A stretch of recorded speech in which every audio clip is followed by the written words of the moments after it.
Tonight, you are about to begin a long, calm, and unhurried journey through time. A journey designed not to rush your thoughts, but to gently guide them into stillness. What you are listening to is not meant to demand focus or attention. It is meant to soften the edges of the day, slow your breathing, and allow your mind to rest as history unfolds at a peaceful, steady pace. This story is a quiet exploration of the entire history of New York, told slowly, patiently, and without urgency. It moves through centuries not as a lesson to memorize, but as a landscape to drift through. A place shaped by water, land, people, resilience, and repetition. A place that did not become what it is overnight, but through countless ordinary days layered gently on top of one another. As this sleep documentary begins, you do not need to remember names, dates, or events. Nothing here will be tested or repeated. If your attention wanders, that is perfectly fine. If you find yourself drifting in and out of sleep, that is exactly how this story is meant to be experienced. Every word is placed gently, allowing you to listen actively, or simply let the narration fade into the background as rest arrives naturally. This video follows the long and layered history of New York City, beginning long before streets, buildings, or names written on maps. You will hear about natural landscapes shaped slowly by time, early settlements forming quietly, periods of growth and hardship, moments of change, recovery, and renewal. Until the city gradually becomes what we recognize today, each chapter flows calmly into the next, creating a continuous rhythm designed for long listening and deep relaxation. There is no sudden drama here, no sharp turns or loud moments. History is presented as it was lived, through routine, patience, and everyday life. The pace remains slow and even, allowing your thoughts to settle and your body to unwind. You may notice your breathing becoming softer, your shoulders relaxing, and your awareness drifting gently between the words and the quiet spaces in between. This story is intentionally narrated in a smooth, steady tone. It does not push forward. It does not hurry. It simply moves, like water following its natural path. You can listen while lying down, while resting your eyes, or while preparing for sleep. There is no right or wrong way to experience it. Whether you stay awake through the entire journey or fall asleep within the first few minutes, the story will continue calmly either way. As the chapters unfold, you will hear about cities rising slowly, communities forming through repetition, streets filling and emptying again, and generations passing time forward without fanfare. You will hear about how a place changes not through single moments, but through years of routine layered gently together. This approach allows the mind to relax, because nothing here requires urgency. This video is part of the Path to Sleep channel, a space created for those who enjoy history told softly, slowly, and without tension. Here, stories are not rushed. They are meant to be companions during quiet hours, companions for rest, reflection, and sleep. Each video is designed to help you step away from the noise of the day and enter a calmer mental space, guided by the gentle rhythm of the past. If you find comfort in this kind of storytelling, you are warmly invited to support the channel. A simple like helps these calm history stories reach more people who may be searching for rest. Subscribing allows you to return whenever you need a peaceful voice, a long journey through time, or something soothing to fall asleep to. And if you feel like sharing your thoughts, leaving a comment is always welcome. Whether you listen to the entire story or drifted off halfway through, there is no pressure here, only invitation. So now, before the story truly begins, take a moment to settle in. Adjust your position, lower the volume if needed, let your breathing slow, allow your body to relax into stillness. You do not need to prepare for anything ahead. This journey will carry you gently on its own. As the history of New York unfolds, remember that nothing is required of you. You are free to listen, to rest, or to sleep. The story will move forward calmly, just as time always has. Number 1. The natural landscape before New York. Long before the idea of a city existed, before streets, towers, or even names written on maps, The land that would one day become New York City rested in a quiet and patient state. Time here was not measured by hours or years, but by water, wind, light, and the slow turning of seasons. The land did not hurry. It unfolded gently, shaped by natural forces that worked without intention, yet with remarkable balance. This region was once defined by movement far older than human memory. Massive glaciers advanced and retreated across the landscape, their weight pressing down with silent persistence. As they moved, they reshaped the earth beneath them, smoothing rock, carving shallow valleys, and leaving behind soil rich with possibility. When the ice finally withdrew, it revealed a land marked by subtle variety: rolling hills, rocky outcrops, wetlands, forests, and wide stretches of open ground. Water quickly became the defining presence. Rivers formed and reformed, guided by gravity rather than design. They flowed slowly, widening in some places, narrowing in others, responding to rainfall, melting snow, and the contours of the land itself. Streams branched out, reconnecting again downstream, creating a network of movement that linked distant places together without clear borders. Nearby, the ocean met the land with quiet authority. Tides moved in and out with dependable rhythm, reshaping shorelines gently over time. Saltwater mixed with fresh water in calm estuaries, creating environments rich with life. The coastline was never fixed. It shifted with storms, seasons, and centuries, always adjusting, never resisting. Forests covered much of the land. Trees grew thick and tall, their canopies filtering sunlight into soft patterns on the ground below. The forest floor was layered with leaves, roots, and soil, holding moisture and supporting countless forms of life. These forests were not uniform. Some areas were dense and shaded, others open and bright, shaped by fire, storms, and natural clearing. Wetlands formed where water gathered and lingered. These areas were neither fully land nor fully water. They changed constantly, expanding after rain and retreating during dry periods. Marsh grasses, reeds, and low shrubs thrived here, creating habitats that supported birds, fish, and small animals. These wetlands acted as natural filters, cleaning water and slowing its movement, maintaining balance without effort. Rocky hills rose quietly above lower ground. Shaped by ice and time, they offered stability and shelter. Soil collected in their crevices, allowing hardy plants to take root. These elevated areas remained dry when surrounding land flooded, creating natural points of refuge. They did not dominate the landscape, but they anchored it. Animal life moved freely through this environment. Large animals followed familiar routes through forests and along waterways. Birds traveled seasonally, arriving and departing with dependable rhythm. Smaller creatures lived close to the ground, shaping soil, spreading seeds, and maintaining the delicate balance of the ecosystem. Each movement contributed to a system that sustained itself without excess. Sound in this world was gentle and layered. Wind moved through trees, water lapped against shorelines, birds called across distance. Silence was common and comfortable, not empty but full of subtle awareness. At night, darkness settled completely. Without artificial light, the sky opened wide, filled with stars. Night was not something to fear. It was a natural extension of the day, inviting rest and stillness. The climate followed its own steady patterns. Summers were warm but moderated by water and wind. Winters brought cold, snow, and ice, slowing movement and encouraging stillness. Spring arrived gradually, melting ice and filling rivers. Autumn softened the land, preparing it for rest. Each season played its role without urgency. Human presence arrived slowly and respectfully. Indigenous peoples became part of this landscape, not by reshaping it aggressively, but by learning its rhythms. They observed the land closely, understanding when water would rise, where ground would remain firm, and how animals moved through the seasons. Their knowledge was built through patience rather than control. Settlements were not permanent in the modern sense. They shifted with seasons, allowing the land time to recover. Shelters were built from available materials, designed to blend into the environment rather than dominate it.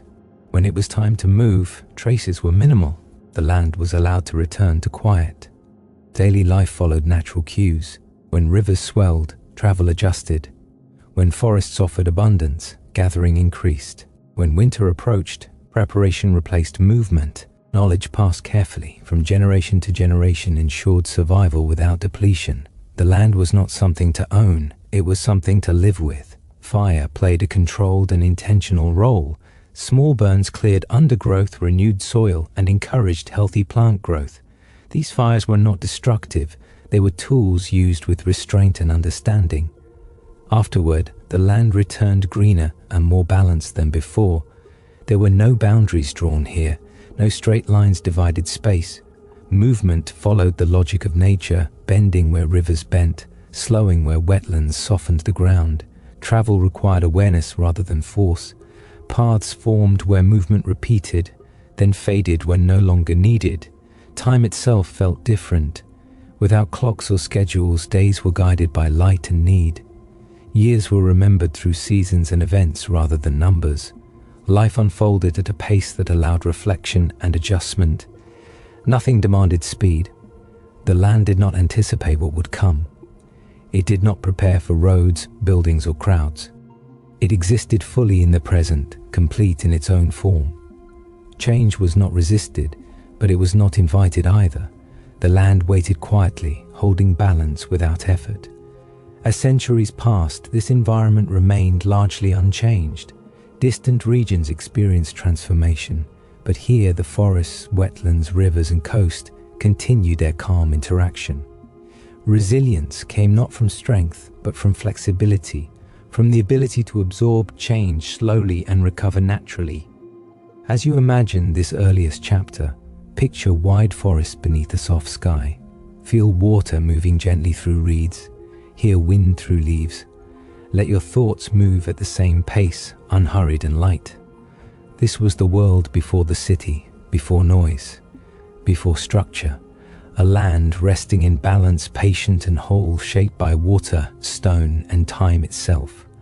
And as time continued its steady flow, this landscape remained quiet and complete, unaware of the city that would one day rise, waiting calmly as the future approached, slowly and without sound. As time continued its slow passage across the land that would one day become New York City, the natural world remained deeply settled in its own rhythm. Nothing here pushed toward transformation. The earth, water, and sky existed in a quiet conversation, repeating familiar patterns again and again. Each cycle followed the last with gentle variation, never straying far from balance, never asking to be hurried. Forests continued to dominate much of the region. Trees grew at their own pace, responding to light, moisture, and soil rather than any fixed plan. Some stood tall and straight, others twisted slightly, shaped by wind and time.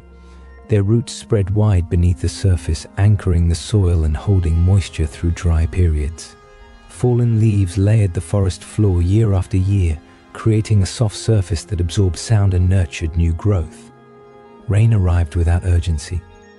It soaked into the ground slowly, feeding streams and wetlands rather than rushing away. Water collected in shallow basins, forming pools that shifted gently with the seasons. These wetlands were alive with subtle movement. Insects hovered near the surface. Birds rested along the edges. Fish moved quietly through narrow channels. Life here thrived not through speed, but through patience. Rivers continued their unforced journeys. They were not straight or predictable. They curved and bent according to the land's shape, adjusting naturally over time. Their banks changed gradually, shaped by erosion and renewal rather than sudden force. In spring, melting snow caused rivers to swell, spreading water into surrounding lowlands. In drier months, they retreated again, leaving behind fertile soil. Along the coast, the meeting of land and sea remained fluid. Tides moved in and out with dependable regularity, reshaping shorelines grain by grain.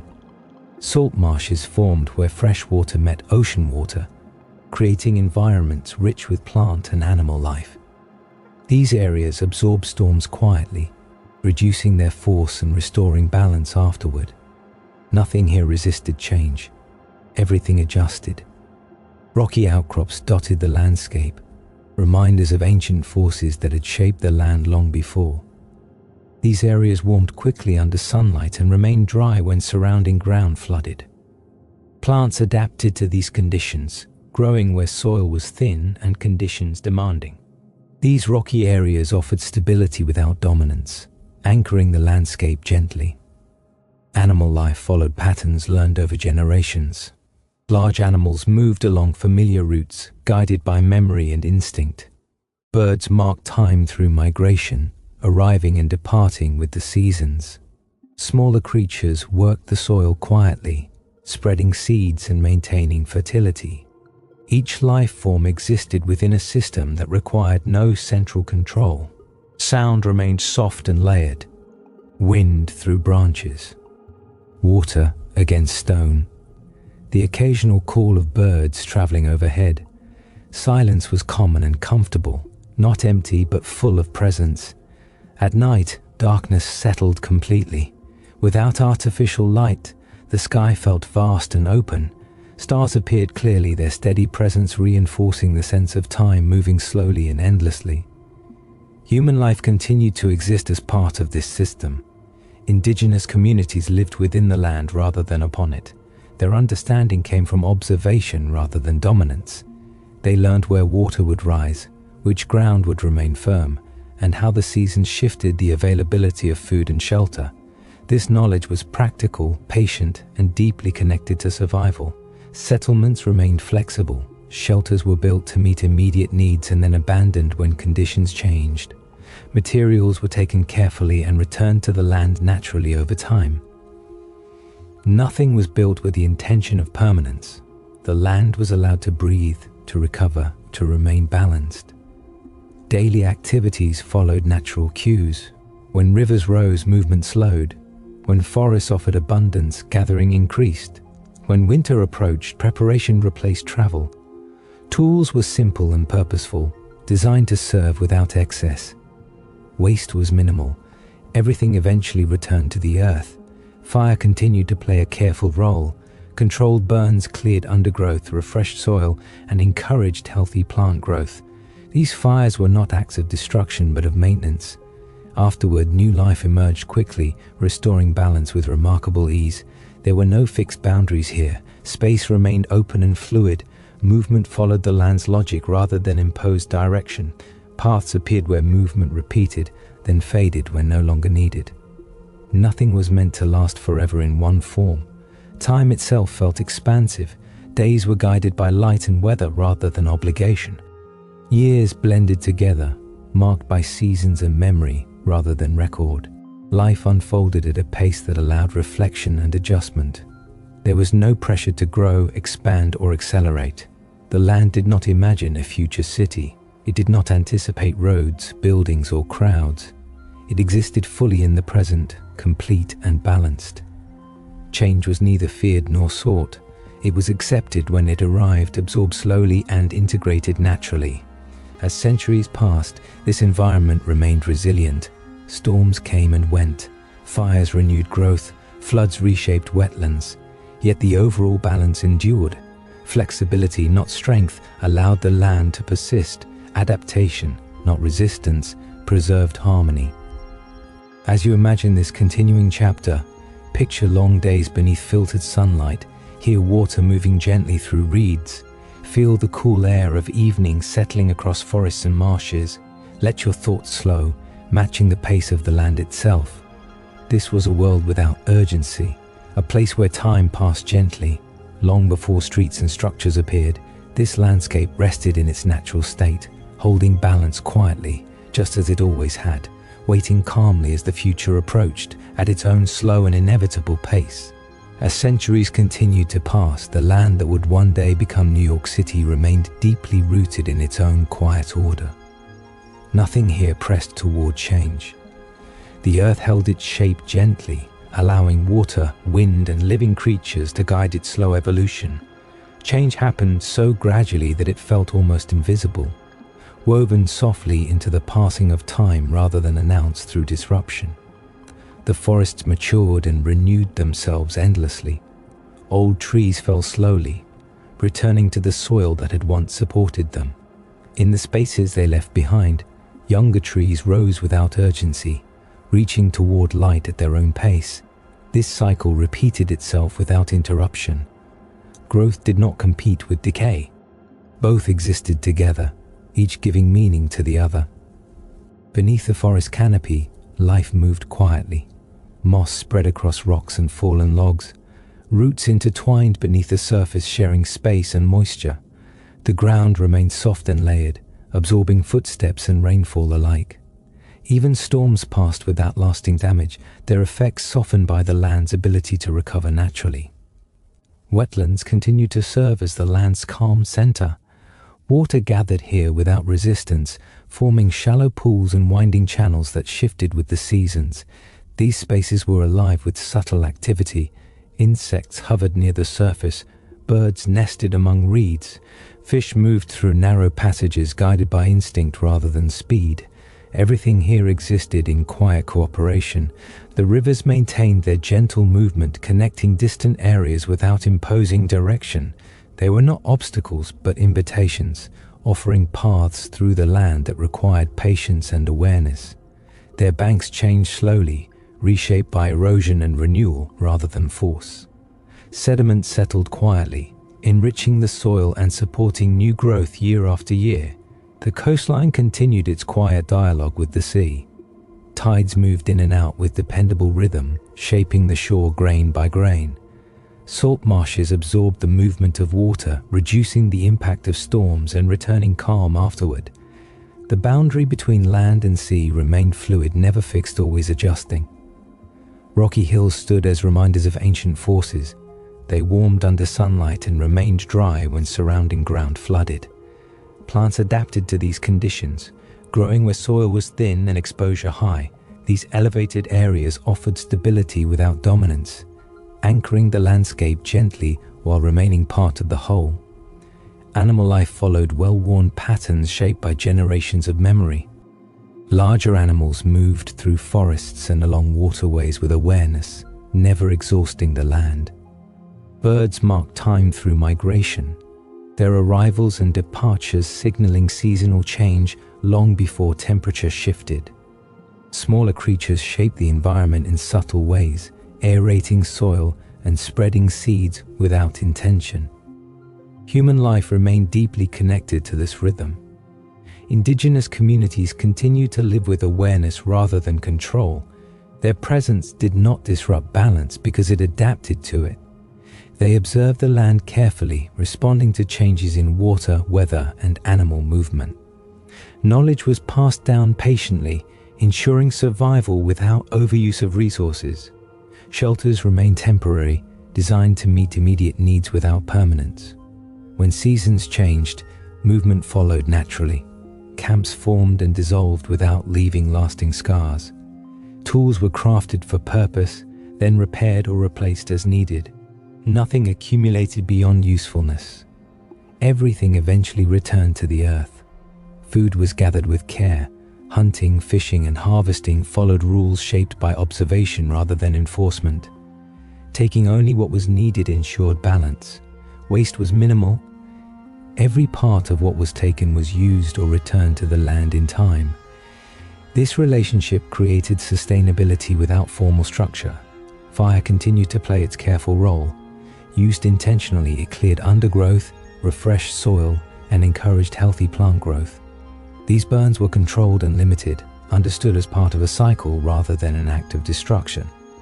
After fire passed, fresh green shoots appeared quickly, restoring life with remarkable ease. Winter brought deep stillness. Snow softened the landscape, reducing sound and movement. Rivers flowed beneath ice. Life retreated inward, conserving energy. Humans slowed their activities as well, turning toward preparation, storytelling, and rest. This period of quiet was not seen as absence, but as necessary balance. Spring arrived gradually, never all at once. Ice loosened, water flowed freely again. Life returned in stages, each signal followed by another. Birds returned, plants reached upward, growth unfolded naturally, responding to light and warmth rather than demand. The absence of permanent structures allowed the land to remain flexible. There were no roads to redirect water, no buildings to block wind, no lights to alter night. Darkness remained complete and peaceful, allowing stars to dominate the sky. Night was not empty, it was full of quiet awareness and rest. Time itself felt expansive. Days were guided by light and weather rather than obligation.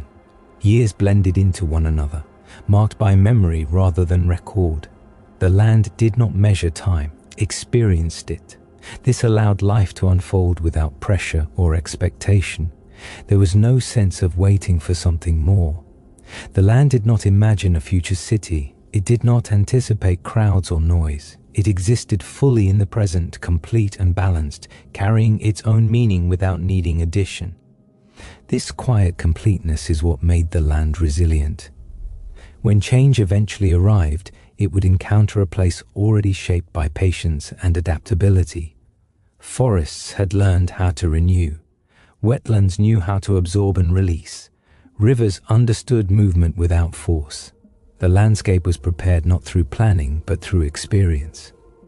As you imagine this final moment before transformation, picture wide forests beneath a slow-moving sky. Feel the stillness of air at dusk. Hear water moving gently through reeds. Sense the deep calm of a place that belongs entirely to itself. This was the land before the city, before names and borders, before structure and speed, a place shaped by balance, guided by cycles, and held together by quiet endurance. And as time continued its steady flow, this land rested calmly, unaware of what would one day rise upon it, holding its silence gently, complete and untroubled, as the future approached slowly, without sound. Number 2. Indigenous peoples and the land of Lenape, long before the land that would become New York City, was imagined as a center of trade, movement, or ambition. It was already known, understood, and lived with deeply. This place was not empty, waiting to be discovered. It was alive with meaning, memory, and relationship. Indigenous peoples, especially the Lenape, lived within this landscape in a way that reflected patience rather than possession, balance rather than control. For the Lenape, the land was not something separate from life. It was life itself. Forests, rivers, coastlines, and seasons were not resources to be managed, but relatives to be respected. Every element of the environment carried significance, not because it was owned, but because it was shared. The land gave, and in return, it was cared for. Daily life followed the rhythm of the seasons. Movement across the land was deliberate and responsive, guided by weather, water, and growth cycles. During warmer months, communities gathered near rivers and coastal areas where fishing was abundant and travel was easier. Canoes moved quietly along waterways, leaving no trace behind. These journeys were familiar, guided by memory passed through generations. As seasons shifted, so did patterns of living. When winter approached, communities moved to more sheltered areas, often inland, where forests offered protection from wind and cold. Shelters were constructed with materials gathered respectfully, designed to provide warmth and safety without permanence. When the season ended, these spaces were left behind, allowing the land to return to quiet. Food was gathered through careful observation and knowledge. Fishing followed the movement of tides and seasons. Hunting respected natural balance, taking only what was needed. Plants were gathered when ready, never forced. Corn, beans, and squash were grown together in a way that supported both soil and harvest, reflecting an understanding of cooperation that extended beyond human relationships. Waterways were central to Lenape life. Rivers were not boundaries, but connections. They linked communities together, allowing communication, trade, and shared experience. These routes were understood intuitively, shaped by use rather than maps. Canoes moved slowly and silently, guided by currents rather than resistance. Sound within this world remained gentle. Conversations were carried softly, Movement through forests was careful and aware. Silence was not empty. It was full of attention. Night arrived without fear, bringing darkness filled with stars and the quiet presence of the natural world.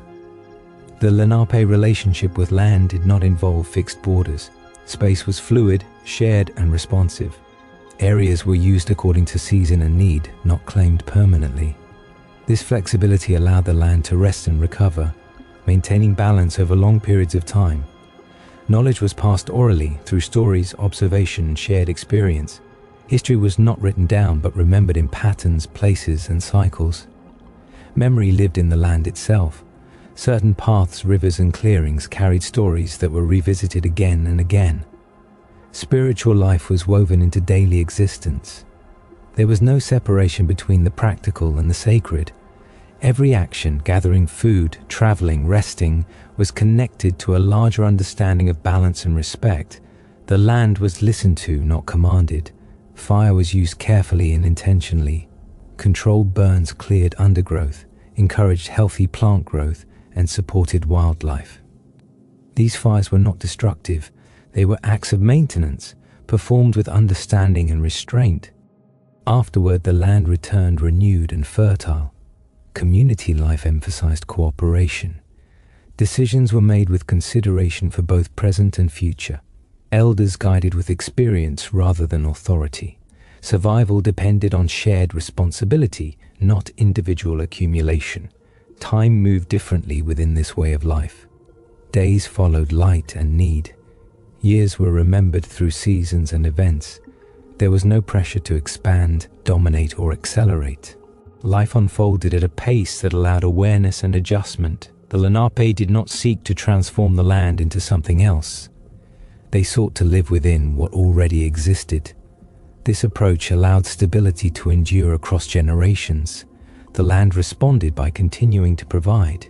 As you imagine this chapter, picture quiet rivers at dawn, canoes resting near shore, smoke rising gently from small fires, forests standing tall and undisturbed, life moving with awareness rather than urgency. This was the land as it was known, not empty, not waiting. A place lived in, understood, and respected, a world shaped by relationship rather than ambition. And as time continued its slow movement forward, this deep connection between people and place remained, steady and complete, long before other intentions would arrive from beyond the horizon. Long before the land that would become New York City was imagined as a center of trade, movement, or ambition, it was already known, understood, and lived with deeply. This place was not empty, waiting to be discovered. It was alive with meaning, memory, and relationship. Indigenous peoples, especially the Lenape, lived within this landscape in a way that reflected patience rather than possession, balance rather than control. For the Lenape, the land was not something separate from life. It was life itself. Forests, rivers, coastlines, and seasons were not resources to be managed, but relatives to be respected. Every element of the environment carried significance, not because it was owned, but because it was shared. The land gave, and in return, it was cared for. Daily life followed the rhythm of the seasons. Movement across the land was deliberate and responsive, guided by weather, water, and growth cycles. During warmer months, communities gathered near rivers and coastal areas where fishing was abundant and travel was easier. Canoes moved quietly along waterways, leaving no trace behind. These journeys were familiar, guided by memory passed through generations. As seasons shifted, so did patterns of living. When winter approached, communities moved to more sheltered areas, often inland, where forests offered protection from wind and cold.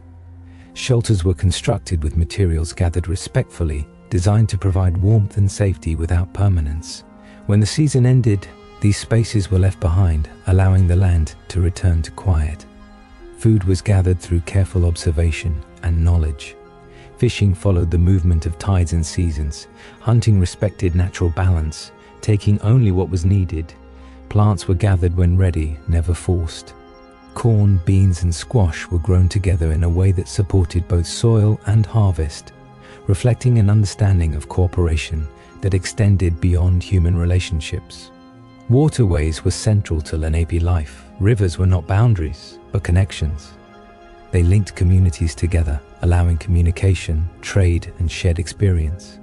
These routes were understood intuitively, shaped by use rather than maps. Canoes moved slowly and silently, guided by currents rather than resistance.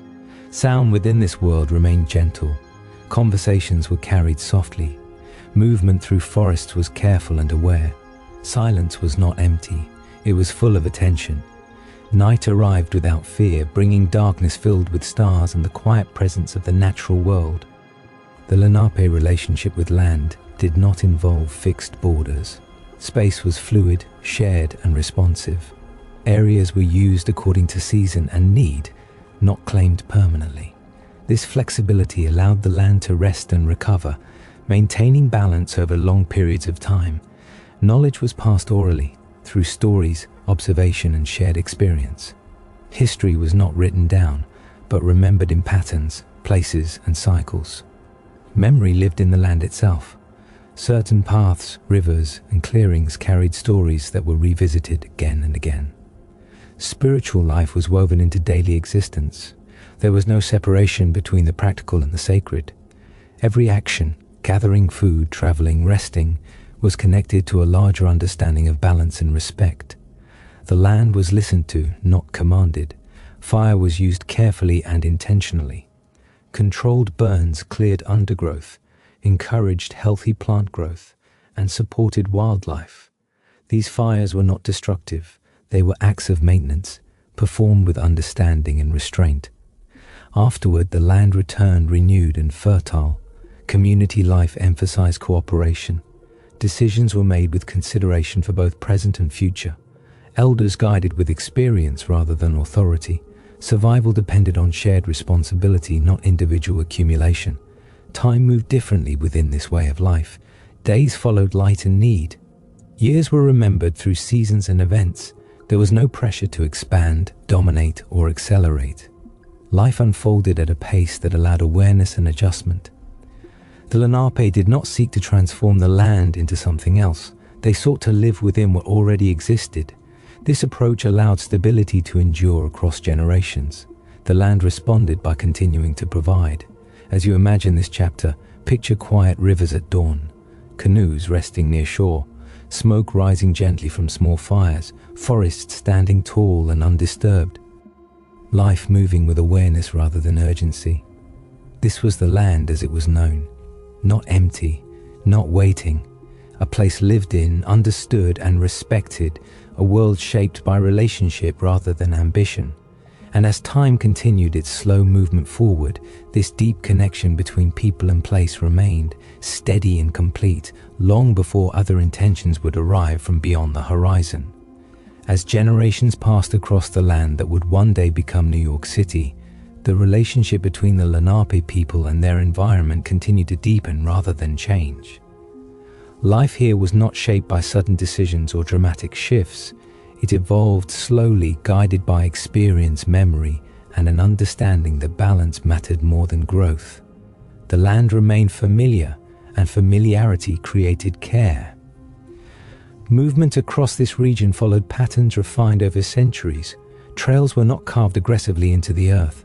They formed naturally where people walked repeatedly, following the easiest and most respectful paths through forests, along ridges, and beside waterways.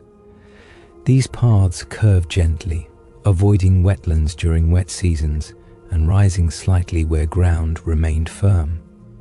When they were no longer needed, they faded back into the land. Water remained the primary guide. Rivers and streams connected communities across wide areas, allowing interaction without disruption. Canoes were crafted carefully, shaped to move with water rather than against it. Travel was quiet and unhurried. Each journey was shaped by observation. Wind, current, weather, and season determined pace and direction. Fishing followed deep knowledge of tides and cycles. Coastal waters provided shellfish, while rivers offered seasonal abundance. Fishing was never rushed. Nets and tools were used with restraint, allowing populations to renew themselves naturally, What was taken was shared, dried, or stored with care, ensuring stability through less abundant seasons. Hunting required patience and respect. Animals were not pursued aggressively, but observed and understood. Their movement patterns, feeding grounds, and seasonal behavior guided when and where hunting occurred. Taking a life carried responsibility. Nothing was wasted. Every part of the animal was used or returned to the land. Agriculture existed alongside gathering rather than replacing it. Crops were grown in small clearings created carefully within forests. Corn, beans, and squash were planted together, supporting one another in growth. This method enriched the soil naturally, reducing the need for constant clearing. When soil needed rest, fields were allowed to return to forest over time. Shelters reflected this same understanding. Built from wood, bark, and natural fibers, they provided protection without permanence. Their placement considered wind, sun, and water. When seasons changed, movement followed naturally. The land was not burdened with abandoned structures. It was allowed to recover quietly. Community life emphasized connection rather than hierarchy. Leadership was based on experience, wisdom, and trust rather than authority. Elders guided through memory and example. Decisions were discussed and considered carefully, with attention to long-term balance rather than immediate gain. Spiritual understanding remained inseparable from daily life. The land was not divided into sacred and ordinary spaces. Every place carried meaning. Rivers, forests, hills, and coastlines were all part of a living system. Gratitude and respect were expressed through behavior rather than ceremony alone. Fire continued to be used as a careful tool. Small burns refreshed soil, prevented dense undergrowth, and supported wildlife. These actions were deliberate and informed, carried out with full awareness of weather and season. Fire did not dominate the land, it served it. Sound within this world remained gentle. Human activity blended into natural rhythms. Voices carried softly through forests. Tools were used without excess noise. Silence was familiar and valued. Nightfall brought complete darkness, allowing rest and reflection. Stars filled the sky without interruption. Time passed without urgency. Days followed light and need rather than schedule. Seasons guided activity. Years were remembered through events, harvests, and stories rather than numbers. This approach allowed flexibility and resilience. When conditions changed, life adjusted rather than resisted. Trade between communities occurred without accumulation. Goods moved along waterways and trails, exchanged through relationships built on trust. There was no drive to store beyond need. Stability came from connection rather than possession. The land responded positively to this way of life. Forests remained healthy.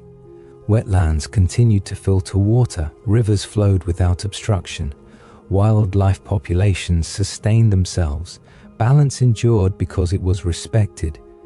This deep connection created continuity across generations.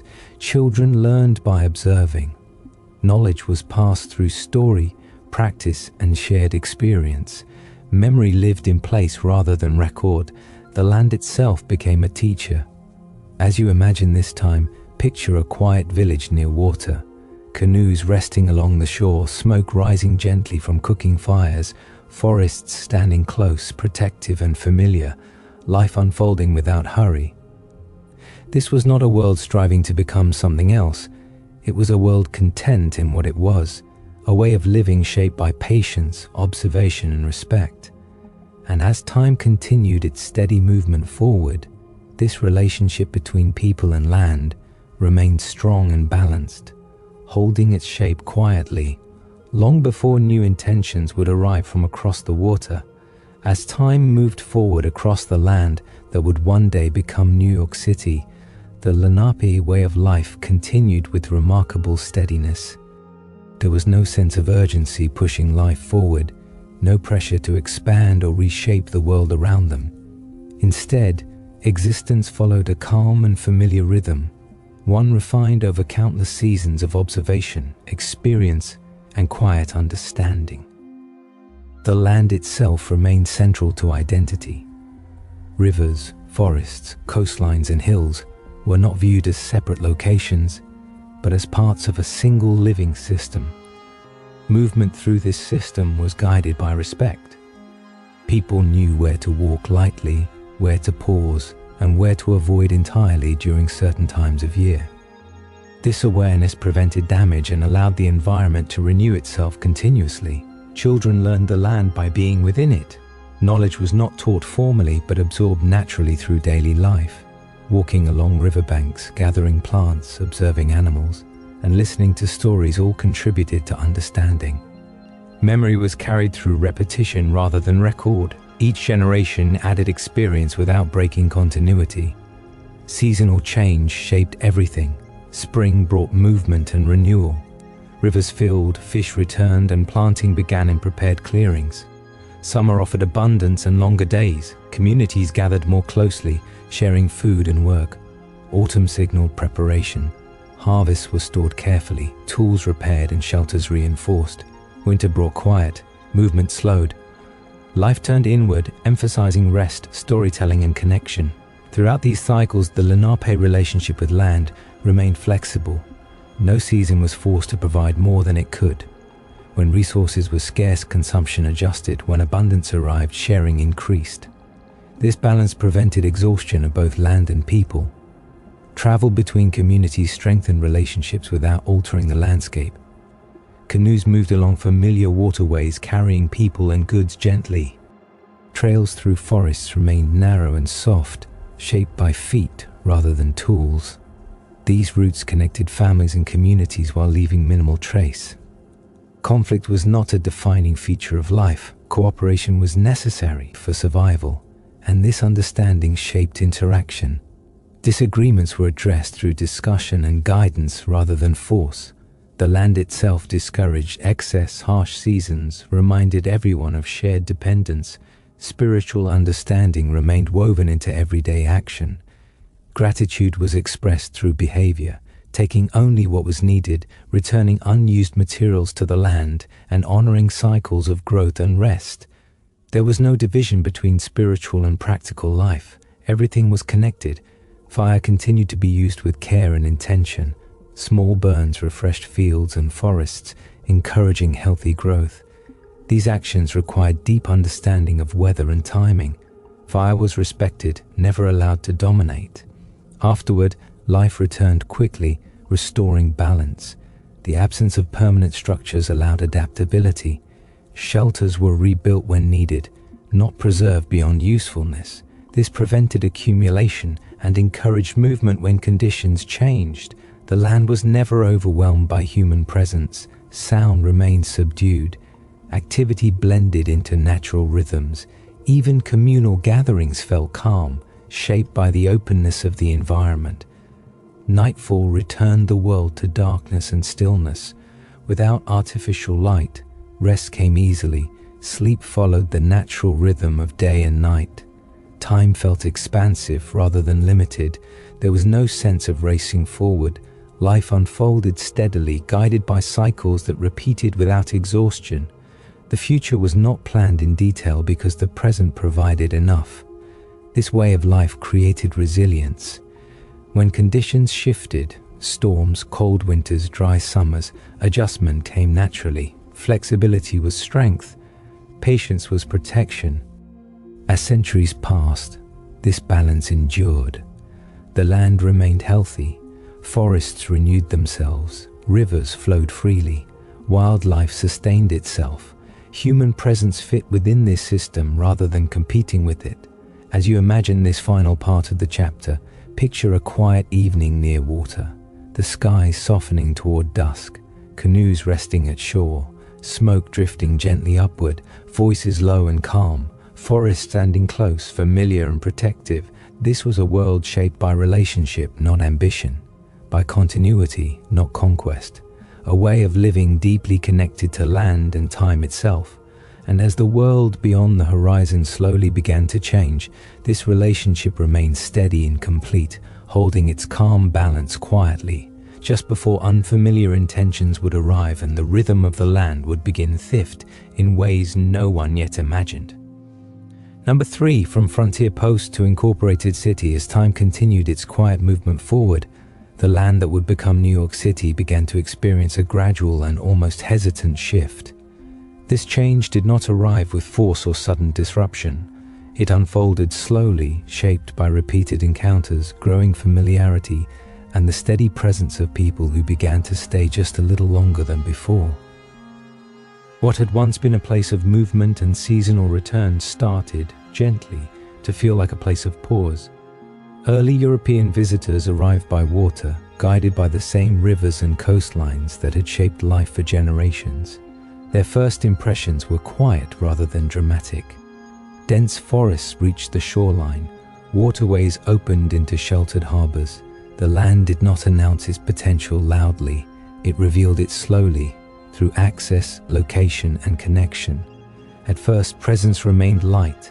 Small groups arrived, traded briefly, and departed again.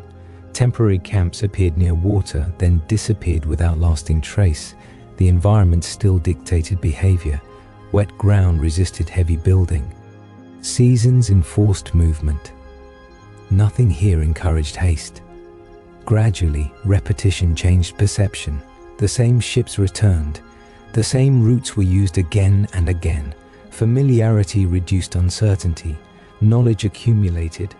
Where ground stayed dry, where storms were gentler, where water remained navigable. This understanding made longer stays possible. Trading posts began to form near reliable waterways. These were modest structures built for function rather than comfort. Wood, stone, and simple tools shaped spaces meant to store goods and offer brief shelter. They did not dominate the landscape. They sat within it, adjusting to its limits. Daily life during this early phase remained slow and grounded. Activities followed light and weather. Supplies arrived unpredictably. Work focused on survival, maintenance, and exchange rather than growth. There was no sense of building toward a city yet. Each day stood on its own. The land continued to shape every decision. Flooding limited expansion. Dense forests slowed movement. Winters tested preparation. These challenges prevented rapid development and kept growth cautious. The environment allowed presence, but not control. Relationships began to form among those who stayed. Familiar faces returned season after season. Cooperation became necessary. Trust developed slowly, built through shared experience rather than formal agreement. The frontier post began to feel recognizable, though still fragile. Sound within this place changed subtly. Human voices became more frequent, though still soft. The occasional hammering of wood joined wind and water. Even so, silence remained dominant. Activity never overwhelmed the openness of the land. Time continued to feel expansive. Days were long and unstructured. There were no fixed schedules, no crowded spaces. Progress was measured not by expansion but by continuity, by the ability to endure another season. The idea of permanence existed only faintly. Structures were repaired rather than replaced. Supplies were stored carefully, but not in excess. Nothing suggested confidence yet. Everything remained adaptable. As you imagine this phase, picture a small cluster of wooden buildings near calm water, smoke rising gently at dusk, people moving with awareness rather than urgency, the vast landscape still surrounding everything, unchanged and patient. This was not yet a city, not even a town in spirit. It was a place learning how to remain, a quiet transition from movement to memory. And as time continued its steady flow, this early frontier presence held on carefully, preparing, without knowing it, for the slow transformation that would follow, shaped by routine, patience, and the simple decision to stay. As the years moved forward, the small and tentative settlement near the waterways of what would become New York City began to feel less uncertain. This change did not come from a single moment or decision. It emerged gradually, shaped by repetition, routine, and the quiet confidence that grows when people return to the same place again and again. What had once felt temporary slowly began to feel familiar. The rhythms of daily life became more predictable. Boats arrived with greater regularity, carrying supplies, goods, and news from distant places.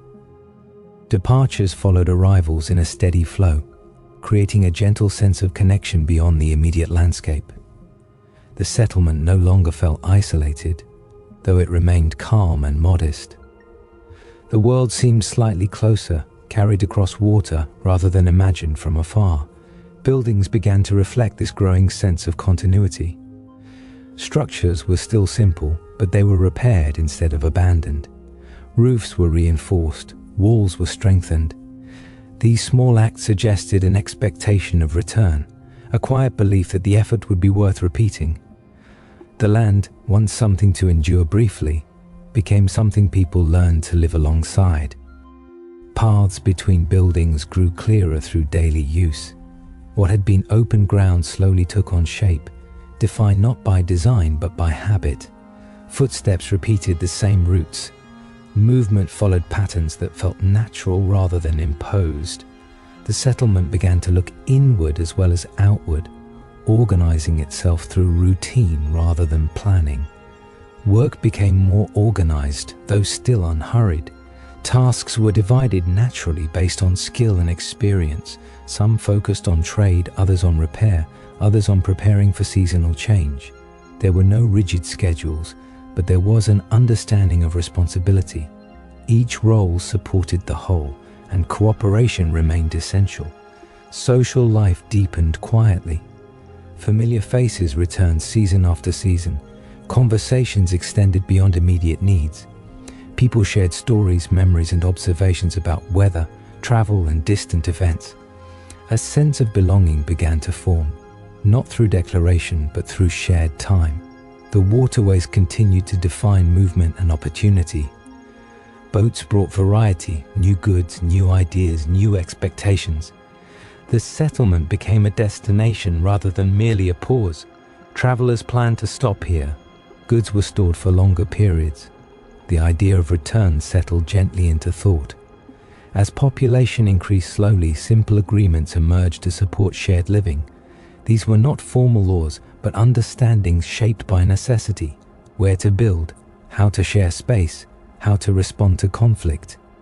These decisions were made calmly, guided by the desire to preserve stability rather than assert control. The land continued to limit and guide growth. Flooding shaped where structures could stand, weather dictated timing. Expansion remained compact and cautious. Growth adapted to the environment rather than reshaping it. This restraint preserved balance even as activity increased. Sound within the settlement changed subtly. Human voices filled more of the day, yet evenings still returned to quiet. Without widespread artificial light, darkness arrived fully, encouraging rest. After long days of effort, sleep came easily, guided by the natural rhythm of light and shadow. Time felt both fuller and slower. Days were occupied but not rushed. Seasons still dictated life, but anticipation replaced uncertainty. People learned how to prepare for winter rather than flee from it. Planning extended slightly into the future, though without urgency. A sense of identity began to form. This place was no longer nameless or interchangeable. It was recognized, remembered, and spoken of with familiarity. Even without formal recognition, it existed in shared awareness. The settlement had entered memory. Trade expanded gradually. Goods increased in variety. Skills diversified. Some individuals specialized, offering services beyond immediate survival. This specialization supported stability and encouraged longer stays. Despite growth, life remained modest. There were no grand structures or dramatic expansion. Progress arrived quietly, measured in seasons endured rather than buildings raised. Confidence grew, but ambition remained restrained. As you imagine this phase, picture a settlement that feels settled but not crowded. People moving with purpose but without haste. Smoke rising from multiple hearths at dusk. Water reflecting the fading light. The surrounding land still wide and patient. This was the middle ground between frontier and city, a place learning its own rhythm. Not yet formal, but no longer fragile. Not ambitious, but no longer uncertain. And as time continued its gentle flow forward, this growing settlement held steady, shaped by routine and patience, slowly preparing for the moment when structure would give way to recognition, and the frontier post would begin to see itself as something more enduring. As time continued its steady and unhurried movement, the settlement near the water crossed a quiet threshold. It did not announce this change with ceremony or ambition. Instead, it arrived through familiarity. What had once been uncertain now felt dependable. What had once required caution now allowed confidence. In the place that would become New York City, permanence settled in gently, almost without being noticed. People no longer stayed only because travel required a pause. They stayed because daily life had taken shape. Seasons came and went, and the settlement remained. Faces became familiar not just across months, but across years. This continuity changed how people thought. Supplies were stored with intention, repairs were made with expectation. The future no longer felt distant or abstract. It felt close enough to prepare for. Buildings reflected this shift. Structures were reinforced and aligned more carefully. Placement began to consider neighbors and shared space. Paths between buildings became clearer, worn smooth by repeated use. What had once been open ground slowly gained definition, not through planning, but through habit.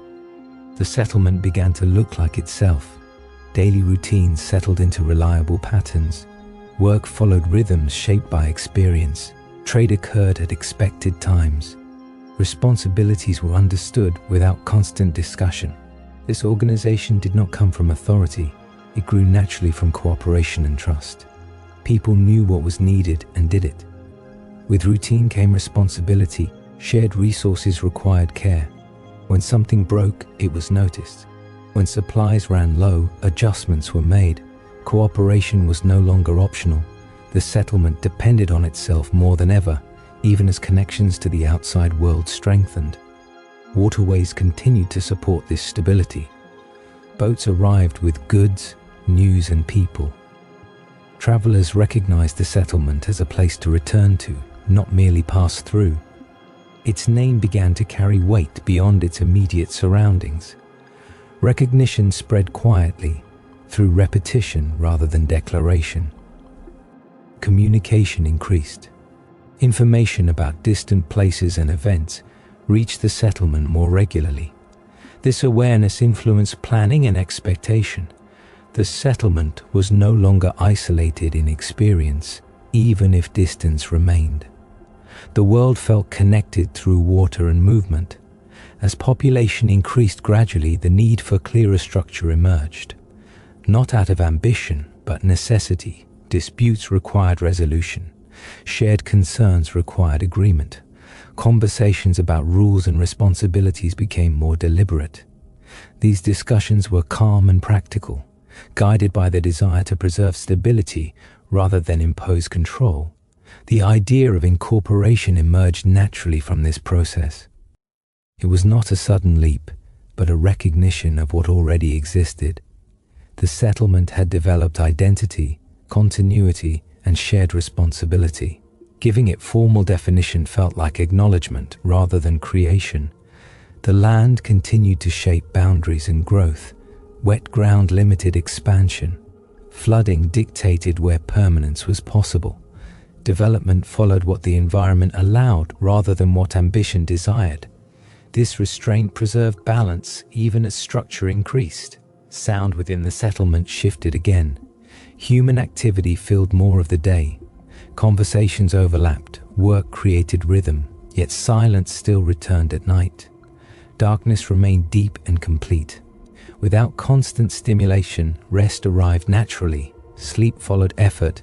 Time felt layered. The past was remembered through shared stories. The present unfolded through routine.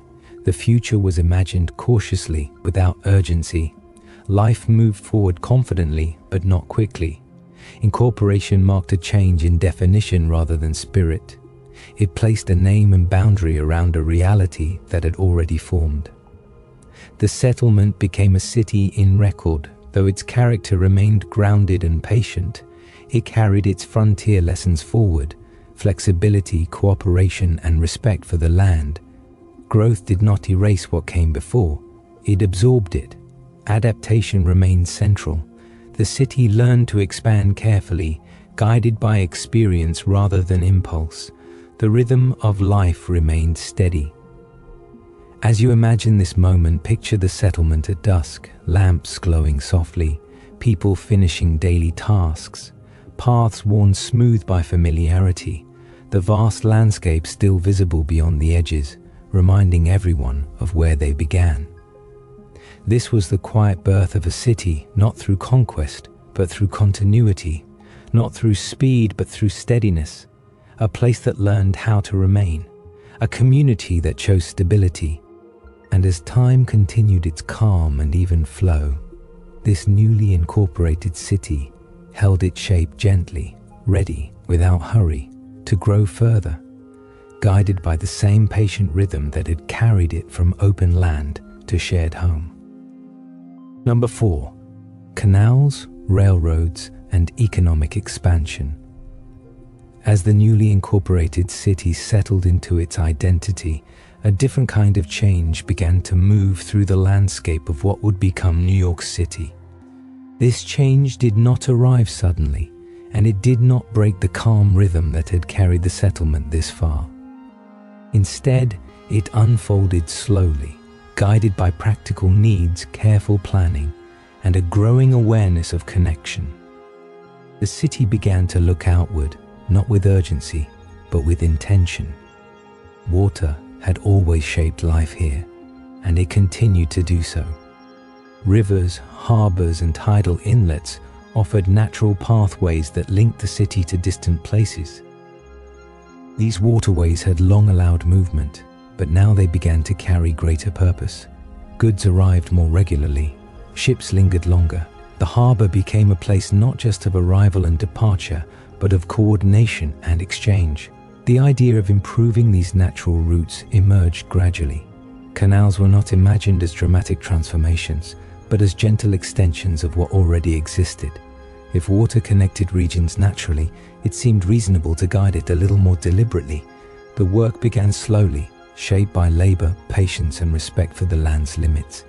Digging canals required time and persistence. Earth was moved carefully, often by hand. Progress followed the seasons, pausing during harsh weather and resuming when conditions allowed. There was no sense of rushing.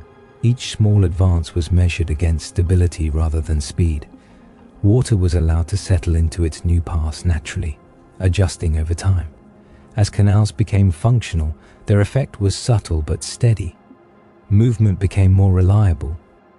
Goods that once required difficult overland transport could now move gently by water. Trade expanded not through sudden growth, but through consistency. The city felt busier, though not louder. Activity increased, but it remained purposeful. Warehouses began to appear near water routes. These buildings were practical rather than impressive. Built to store and protect, they reflected the city's growing role as a place of exchange. Goods passed through hands rather than accumulating. The focus remained on connection rather than consumption. Daily life adjusted gradually. More people found work connected to transport, storage, and coordination. Tasks were repetitive and steady, creating routine. This routine brought predictability, which in turn encouraged stability. The city's rhythm deepened rather than accelerated. Railroads arrived later, and with them came another layer of connection. Like canals, railroads were introduced cautiously. Tracks were laid with attention to terrain and weather. Progress was slow, interrupted by practical challenges and seasonal limits. Yet each section completed reduced distance and uncertainty. The presence of railroads expanded the city's reach. Goods moved inland and outward with greater ease. Travel became more predictable. The city's role as a connector strengthened. Still, growth remained measured. Railroads did not overwhelm existing systems, they complemented them. Sound within the city changed subtly. The movement of carts, the call of workers, and the distant sound of trains joined the existing rhythms of water and wind. Even so, evenings returned to quiet. Darkness still brought rest. Life did not become frantic, it became organized. Economic expansion followed these new connections naturally. Opportunities increased, but ambition remained grounded. People arrived seeking work, not spectacle. The city absorbed them slowly, adapting rather than expanding abruptly. Neighborhoods formed with practicality rather than design. The land continued to guide development. Wet ground limited where tracks could run. Water levels influenced schedules. Weather shaped progress. The city learned to work with these limits rather than fight them. This cooperation preserved balance even as activity increased. As you imagine this chapter, picture calm waterways carrying goods under soft light. Workers moving steadily without haste. Trains arriving quietly at the edge of the city. Warehouses resting near the harbor, practical and unadorned. The city growing, not upward yet, but outward in connection. This was not an age of noise or speed, it was an age of linking, a time when the city learned how to connect without losing itself, and as canals and railroads extended gently into the distance, the city's role expanded quietly, guided by patience, routine, and the steady understanding that growth, like water, moves best when allowed to follow its natural course.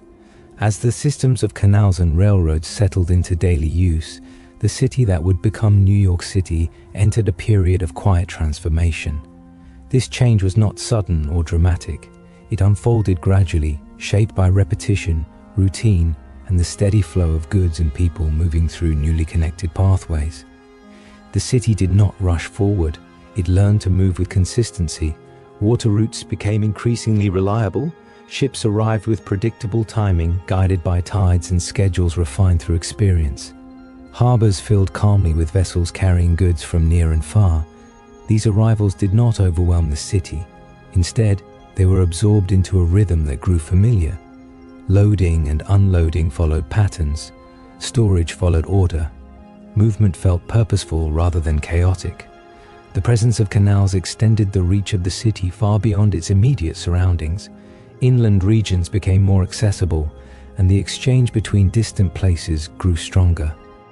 Goods that once moved slowly over difficult land routes now traveled gently by water. This efficiency reduced strain rather than increasing pressure. Trade expanded through ease, not force. Railroads added another layer to this quiet expansion. Tracks extended outward carefully, following terrain rather than reshaping it aggressively. Construction progressed in stages, shaped by weather, labor, and available resources. Each completed section brought new connection, shortening distances without erasing the landscape entirely. The combination of water and rail transformed daily life subtly. Work opportunities increased, but they were grounded in routine. Jobs connected to transport, storage, maintenance, and coordination became common. These roles required patience and consistency rather than speed. Days were structured by arrival and departure rather than urgency. Neighborhoods near transport routes grew slowly. Housing appeared where work demanded proximity. These areas developed organically, shaped by necessity rather than design. Streets followed existing paths. Buildings rose modestly. Life remained practical and close to daily needs. Economic activity diversified gently. Small businesses formed to support trade, repair shops, supply stores, food vendors. These establishments served function rather than display. Their presence added stability, encouraging people to settle rather than move on quickly. Sound within the city reflected this shift. The steady movement of carts, the distant rhythm of trains, and the activity of docks blended into a background hum. Yet silence was never lost. Evening still softened into quiet. Night brought rest. The city retained its ability to slow down. Time continued to feel layered. Days followed predictable routines. Seasons still mattered. Winter slowed transport. Storms paused activity.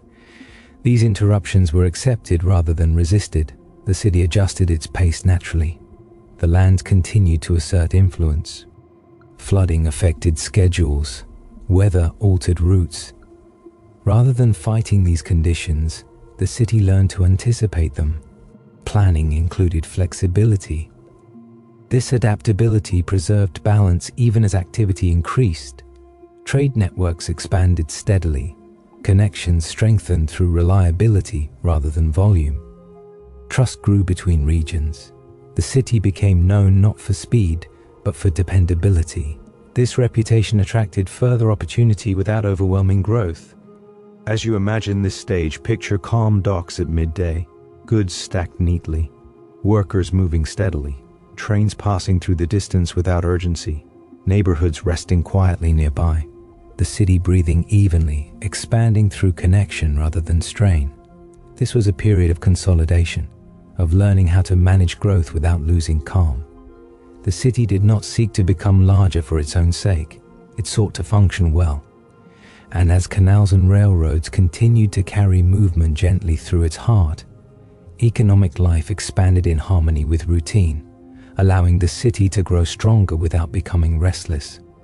As time moved forward, the systems of canals and railroads that had quietly reshaped the city's connections began to settle into something deeper than infrastructure.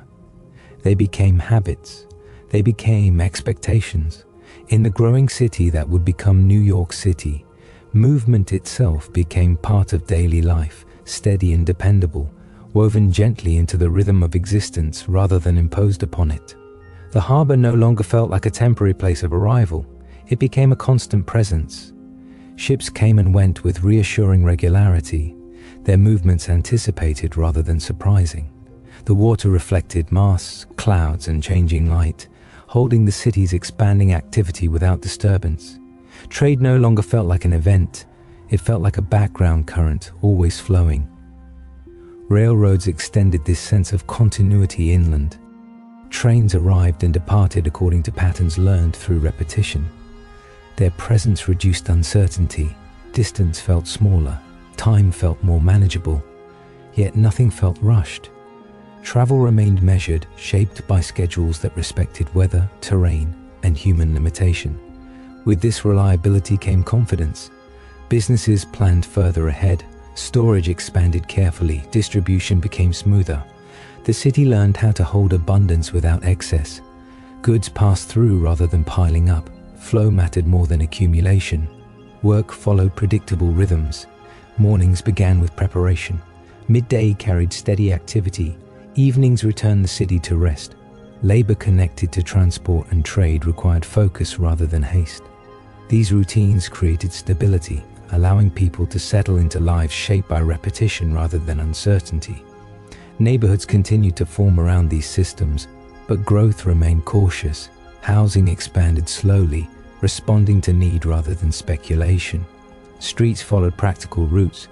Buildings rose modestly, built to last rather than impress. Community life grew alongside work, shaped by proximity and shared routine. The city's economy broadened quietly. Craft, repair, coordination, and service all found space within the expanding system. No single activity dominated. Balance emerged through diversity. This variety protected the city from sudden collapse, allowing it to adapt when conditions shifted. Sound became familiar rather than overwhelming. The distant call of docks, the steady passage of trains, and the movement of carts blended into a background presence. Silence still returned at night. Darkness remained deep enough to invite rest. The city did not yet forget how to sleep. The land continued to assert its influence. Storms delayed ships. Winter slowed rails. Floods reshaped schedules. These interruptions were no longer viewed as obstacles, but as expected pauses. The city learned patience from its environment, adjusting rather than resisting. Over time, the city's role became clearer. It was not merely a place of production, it was a place of passage. Goods, people, and ideas moved through it, shaped by systems that favored continuity over speed. This role brought influence without demanding dominance. Reputation followed. The city became known for reliability, connection, and opportunity grounded in routine. People arrived seeking stability rather than spectacle. The city absorbed them gradually, maintaining balance even as numbers increased. As you imagine this final part of the chapter, picture an evening harbor under fading light. Water calm. Trains resting between journeys. Workers finishing tasks without hurry. Neighborhoods settling into quiet. The city breathing evenly, connected in all directions. This was a period of maturity in motion, of expansion guided by restraint. The canals and railroads did not rush the city forward. They taught it how to move steadily, and as these pathways continued to carry life gently through its center, the city grew stronger not by acceleration but by rhythm, learning that true expansion is not about speed, but about balance sustained over time. Number 5. Immigration, industry, and urban growth. As the city continued to grow through its expanding networks of water and rail, a new and deeply human chapter began to unfold. The movement of goods was soon matched by the movement of people. Slowly, steadily, and often quietly, individuals and families began arriving from distant places, carrying with them memories, skills, and hopes shaped by lives lived elsewhere. In the evolving city of New York City, immigration became not a single event, but an ongoing process that gently reshaped the city's character. People arrived by ship, guided by long journeys across water. Their first view of the city was often the harbor, calm, expansive, and filled with unfamiliar shapes and sounds. Arrival did not bring instant transformation, it brought pause. Newcomers stepped into a place already in motion, learning its rhythms before adding their own. The city absorbed them slowly, without ceremony. Early industrial growth provided much of the reason for this movement. Factories, workshops, docks, and warehouses required steady labor. Work was repetitive, physical, and demanding, but it offered consistency. For many, this consistency mattered more than comfort. Industry did not promise ease, it promised continuity. Daily life for new arrivals settled into routine. Mornings began early, work filled long hours. Evenings returned people to shared living spaces where language, food, and memory connected them to familiar traditions. These neighborhoods formed gradually, shaped by proximity to work rather than design. Streets filled with small shops, shared housing, and quiet movement. Industry itself grew in layers. Small workshops operated beside larger factories. Craft and labor existed side by side. Production increased without sudden acceleration. Machines were introduced carefully, supplementing rather than replacing human effort. The sound of industry joined the city's existing rhythms, steady rather than overwhelming. The city expanded outward as population increased. Housing rose where land allowed it. Buildings remained modest, designed for function rather than display. Growth followed need rather than ambition. Neighborhoods formed with distinct identities, shaped by the people who lived there rather than by planning alone. Cultural life developed quietly within these spaces.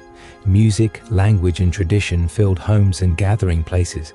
These expressions did not seek attention. They provided comfort and continuity. The city became layered with experience, each group adding to the whole without erasing what came before. Despite the increase in activity, life did not feel rushed. Work followed schedules, but evenings and nights returned the city to calm. Darkness still brought rest. Streets softened after sunset. The city retained its ability to slow down. The land continued to shape expansion. Rivers and rail lines guided industrial placement. Weather influenced work patterns. Seasonal change still mattered. Industry adapted to these limits rather than attempting to overcome them entirely.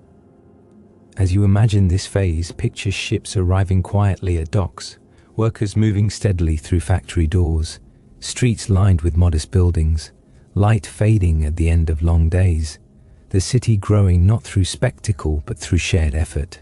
This was the beginning of urban density, not crowded yet but connected, a city learning how to hold many lives at once. And as immigration and industry continued to intertwine, the city's growth remained grounded in routine and resilience, shaped not by speed, but by the steady presence of people building lives day by day. As the flow of people into the city continued, life in New York City began to take on a deeper density, not in noise or urgency, but in presence. Streets that had once felt spacious now carried steady movement. Buildings that had once housed a few now sheltered many. This change did not arrive suddenly. It unfolded gradually, shaped by repetition, routine, and the quiet determination of those who came seeking stability rather than spectacle. Immigrants arrived in waves that blended into one another. Each group brought its own rhythms, languages, and customs, yet daily life encouraged shared patterns. Work days followed similar hours. Meals were prepared in the evenings. Rest arrived late, often brief but deeply valued. These shared routines created a sense of familiarity even among difference. The city learned how to hold many lives at once without forcing them into uniformity. Industry expanded to meet this growing population. Factories grew larger, but they also multiplied. Small workshops continued to exist beside larger industrial buildings. Production increased not through sudden leaps, but through accumulation. More hands meant more output. More output required more coordination. The city adjusted by developing systems that favored predictability over speed. Work inside factories was steady and demanding. Machines moved at constant pace, setting rhythm for the day. Labor required focus rather than haste. Repetition shaped skill. Over time, familiarity reduced uncertainty. Workers learned when to move, when to pause, when to listen. The sound of industry became background rather than disruption. Outside factory walls, neighborhoods thickened gently. Housing adapted to demand. Buildings grew taller but rarely grand. Rooms were shared. Spaces were used efficiently. Streets filled with small businesses that supported daily needs. Bakeries, tailors, repair shops, food sellers. These places existed quietly, serving those who lived nearby rather than drawing attention. Community life formed naturally within these neighborhoods. People gathered in familiar places, sharing food, stories, and memory. Cultural traditions were preserved not through display, but through repetition. Songs were sung at home, recipes were passed down, languages were spoken softly in shared spaces. The city became layered with experience rather than divided by it. Despite long hours of labor, life retained moments of calm. Early mornings carried stillness. Evenings softened activity. Sundays slowed movement. The city did not yet feel relentless. It pulsed gently between effort and rest. Economic opportunity expanded slowly. Some individuals moved from labor into small ownership, opening shops, offering services, or managing trade. This mobility did not erase hardship, but it provided hope grounded in effort rather than promise. Progress was incremental, shaped by patience rather than ambition. Infrastructure adjusted to support this density.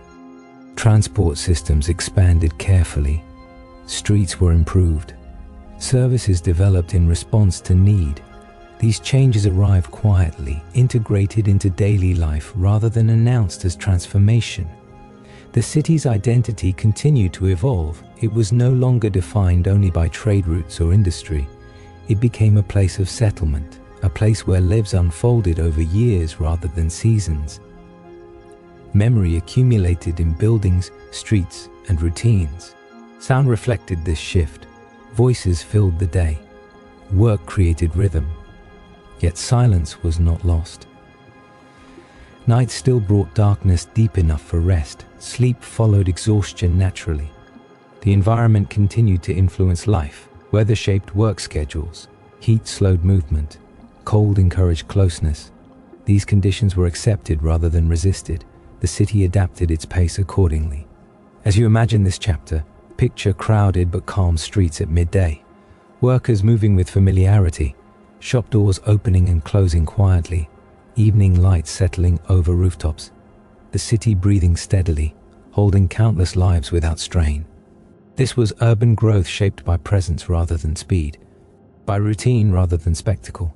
Immigration and industry intertwined to create a city that learned how to absorb difference, labor, and density without losing its rhythm.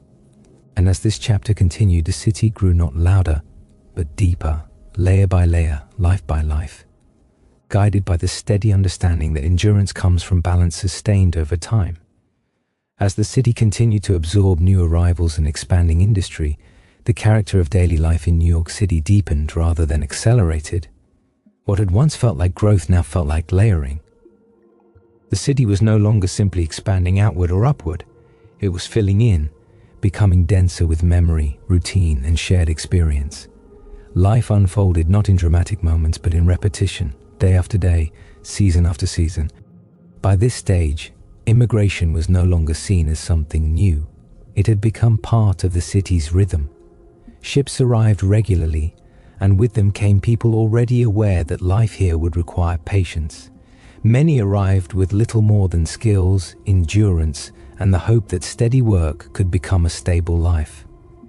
The city did not promise ease, but it offered continuity, and that continuity shaped expectations. Neighborhoods grew more established. What had once been temporary living arrangements became long-term homes. Families adapted shared spaces into familiar environments. Rooms took on meaning through routine rather than design. Windows faced streets that grew recognizable. Corners became meeting points. The city began to feel lived in rather than simply occupied. Industry adjusted alongside this stability. Factories refined their processes. Work became more specialized. Individuals learned specific tasks deeply, repeating them until familiarity replaced uncertainty. The pace remained constant. The city did not demand speed. It demanded reliability. This reliability allowed industry to function without overwhelming those within it. Outside of work, daily life found its own balance. Markets opened early. Streets filled gradually. Children played in shared spaces. Elders watched from doorways and windows. These small scenes repeated endlessly, creating a sense of continuity that softened the weight of labor. Cultural identity became woven into the city's fabric. Traditions were not displayed for attention, they were practiced quietly. Food, language, and custom were preserved through repetition rather than celebration. The city became a place where many pasts coexisted without requiring resolution. Difference became familiar rather than disruptive. Economic life continued to broaden. Small businesses flourished alongside larger enterprises. Repair shops, food sellers, tailors, and service providers supported daily needs. These businesses rarely expanded dramatically. They existed to serve, not to grow endlessly. Their presence added resilience to the city's economy. The city's physical form continued to adjust. Buildings grew denser, but not taller yet. Streets narrowed with use rather than design. Infrastructure responded gradually. Better roads, more lighting, expanded services. These changes arrived quietly, integrated into daily routine rather than announced as progress. Sound within the city became layered. Work filled daylight hours. Voices overlapped in markets and streets, yet calm still returned at night. Darkness softened activity. Without constant stimulation, rest arrived naturally. Sleep remained an essential counterbalance to effort. Time felt fuller, but not faster. Days were long, shaped by work and responsibility. Weeks blended into months. Years passed almost unnoticed, marked by subtle change rather than dramatic events. The city aged gently. Despite density, the city did not yet feel overwhelming. Space was shared carefully. Movement remained deliberate. People learned how to exist close to one another without constant conflict. Cooperation remained necessary.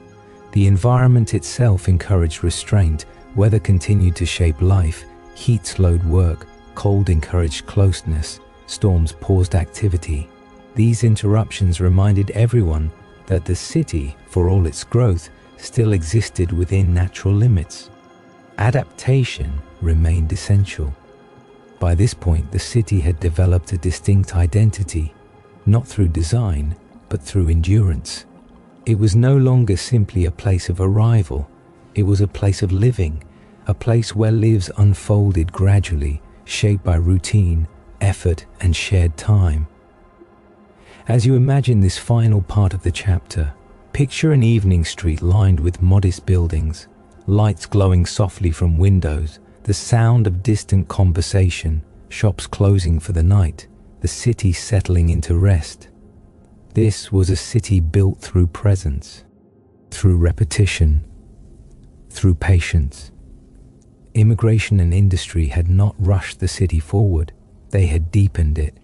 And as this chapter came to rest, the city stood not as a spectacle of growth, but as a quiet accumulation of lives lived steadily, ready without urgency to move into the next phase of its long and unfolding story. Number 6. The Great Chicago Fire and urban reconstruction as the city continued to deepen through immigration, industry, and routine. It entered a moment that would test not only its physical form, but its patience and resilience. In New York City, life had grown dense and interconnected. Buildings stood close together. Streets carried constant movement. Daily existence depended on continuity. And it was within this tightly woven environment that disruption arrived, not as a single instant, but as a gradual realization that change, once begun, could not be easily contained. Fire was not unfamiliar to the city. Small fires occurred often, usually contained quickly, absorbed into routine without lasting impact. Buildings were largely constructed from wood, chosen for availability and speed rather than permanence. Heating, cooking, and industry all relied on open flame. These risks were understood, accepted, and managed as part of daily life. But there came a moment when familiar risk grew beyond expectation. Conditions aligned quietly: dry weather, close structures, constant activity. When fire began to spread, it moved not with intention but with opportunity. Wind carried embers across rooftops. Narrow streets allowed flames to travel faster than people could respond. What began as a localized event slowly expanded, touching one structure after another, one block after the next. The city did not panic immediately. At first, there was an assumption that routine response would be enough. Efforts were made to contain the fire using the methods that had worked before. But as hours passed, it became clear that this event did not follow familiar patterns. The scale was different.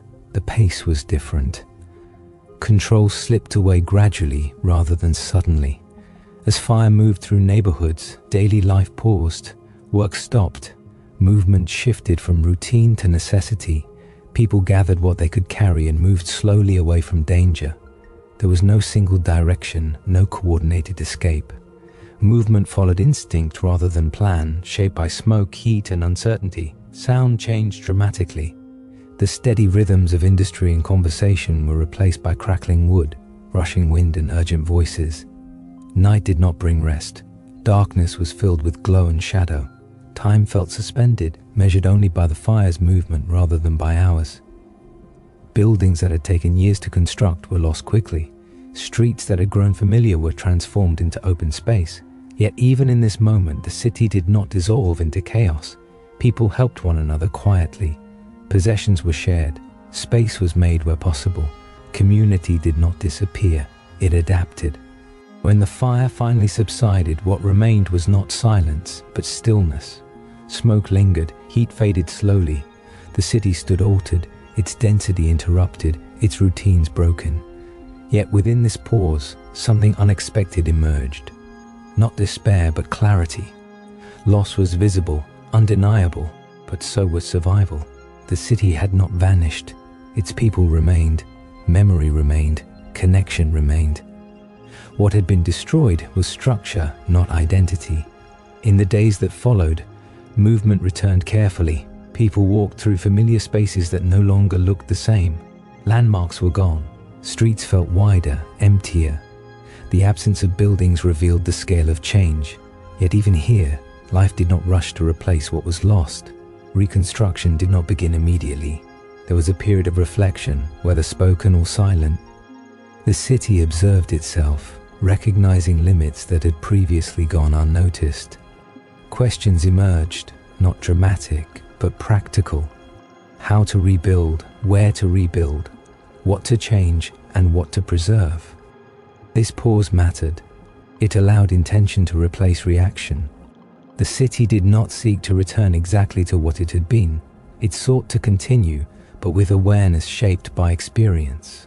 As you imagine this chapter, picture streets quiet after disruption, smoke thinning in the air, people moving slowly, surveying what remains, light falling on open ground where buildings once stood. The city breathing, not in panic, but in recovery. This was not an ending, it was an interruption. A moment when continuity was tested and patience revealed itself as strength. And as time continued its steady movement forward, the city stood ready, not to rush back into form, but to rebuild with the calm understanding that endurance comes not from resisting change, but from absorbing it and moving on, one careful step at a time. In the period that followed the Great Disruption, The city of New York City entered a long and reflective phase. The immediate danger had passed, but the effects of loss lingered quietly in the air. Streets that once carried dense movement now felt open and unfamiliar. Familiar routes no longer led where memory expected them to. The city, for the first time in many years, had space to pause and consider itself. This pause was not filled with dramatic speeches or hurried decisions. Instead, it unfolded through observation. People walked slowly through altered neighborhoods, recognizing places by memory rather than sight. What had been homes, shops, and workshops now existed as outlines in the mind. Yet alongside loss, there was an unmistakable presence of continuity. Life had not ended. It had simply been interrupted. Temporary arrangements emerged naturally. Shelters were formed where space allowed. Shared areas became places of quiet cooperation. Possessions were few, but they were shared with care. The city did not fracture under pressure. It leaned inward, relying on relationships that had already been built through years of shared routine. Reconstruction began cautiously. There was no rush to replace everything at once. The city had learned, through experience, the cost of speed without reflection. Instead, rebuilding followed careful discussion and gradual planning. Materials were reconsidered. Methods were questioned. The goal was not simply to restore what had been lost, but to reduce the likelihood of repeating the same vulnerability. Wood, once favored for its availability, was now viewed with caution.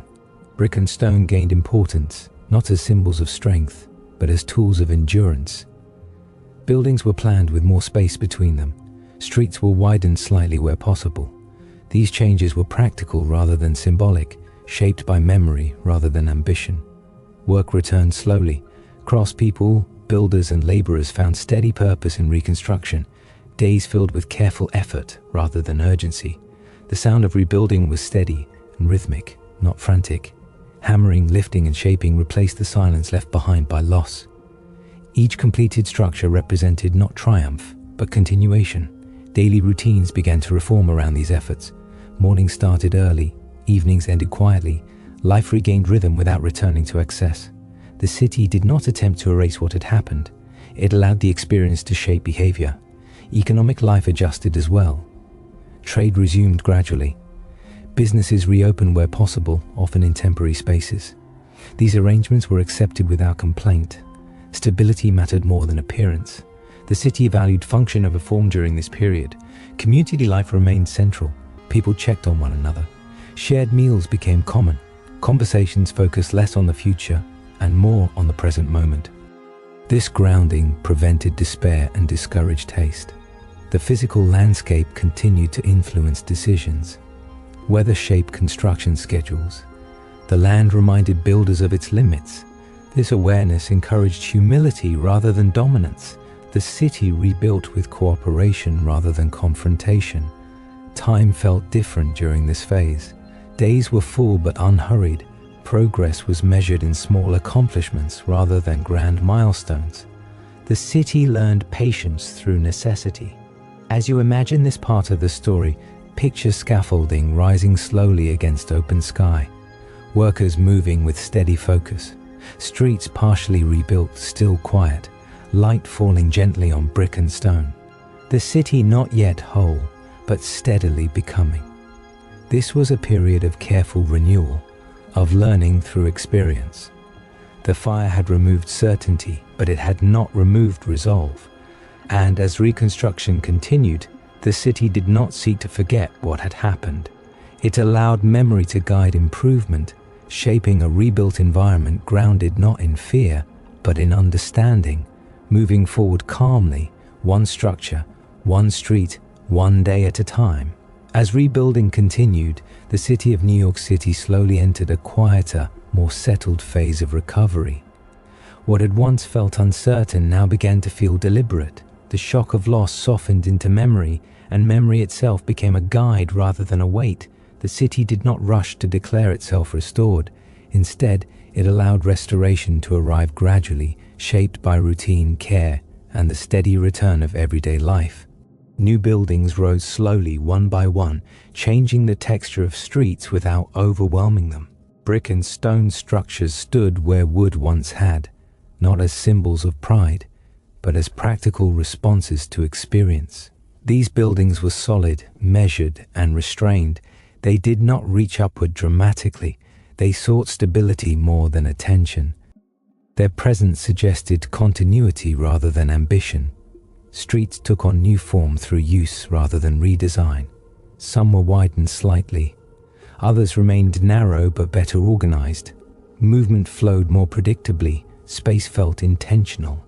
The city learned how to breathe again, balancing density with openness. The absence left by the fire had created room for reconsideration, and that room was used carefully. Daily life returned in familiar patterns. Shops reopened, work resumed. Children walked along paths that had been rebuilt, learning new landmarks where old ones had disappeared. Memory adapted. The city taught its residents how to recognize continuity even when appearances had changed. Economic activity stabilized without excess. Reconstruction created steady employment, but not frenzy. Labor was valued for consistency rather than speed. Trades regained rhythm. The city rediscovered how to function without strain. Growth resumed, but it was measured, guided by lessons learned rather than desires imagined. Community bonds, strengthened during the period of loss, did not dissolve once stability returned. People remained attentive to one another. Shared experience had left a lasting impression. Cooperation continued to shape daily interaction, even as urgency faded. Sound within the city softened again. The intense noise of rebuilding gave way to familiar rhythms, voices, carts, footsteps, conversation. Evenings grew quiet. Nightfall once again signaled rest rather than alertness. Sleep returned as a trusted part of life. The environment remained a quiet presence. Weather continued to influence activity. Storms slowed work. Cold encouraged preparation. The city no longer viewed these interruptions as obstacles. They were accepted as reminders of balance. Over time, the rebuilt city began to feel settled, not identical to what came before, but shaped by experience. The fire had not erased identity, it had clarified it.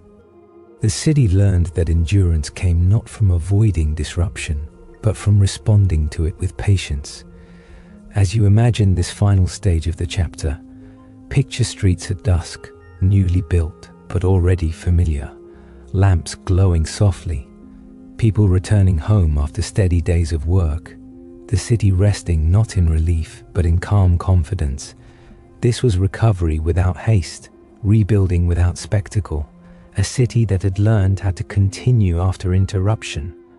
And as this chapter came gently to a close, the city stood grounded and resilient, ready to move forward, not with urgency, but with the quiet assurance that it could endure change and remain itself, one calm day at a time. Number 7, New York in the early 20th century. As the city moved beyond Reconstruction and into a new century, New York City entered a period defined less by survival and more by steadiness. The early 20th century did not arrive with a sudden change in mood. It unfolded quietly, shaped by continuity, routine, and the slow layering of daily life.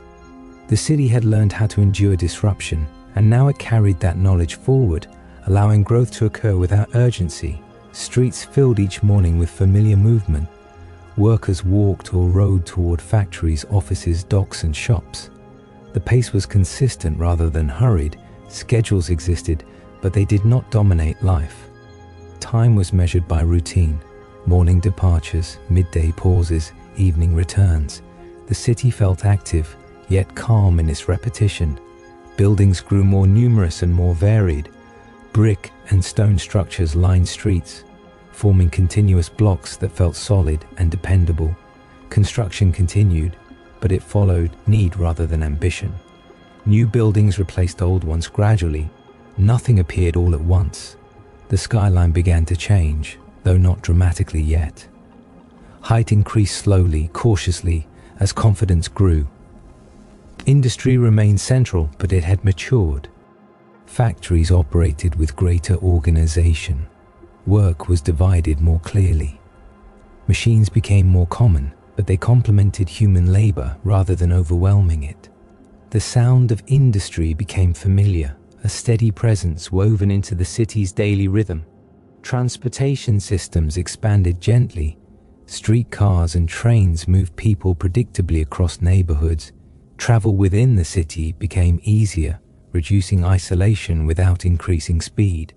Movement felt smoother, more reliable. This connectivity strengthened neighborhoods rather than dissolving them. Daily life within neighborhoods remained grounded. Markets opened early. Shops served regular customers. Children walked familiar routes to school. Elders observed the flow of the street from doorways and windows. These scenes repeated endlessly, giving the city a sense of continuity that softened change. Cultural life deepened quietly.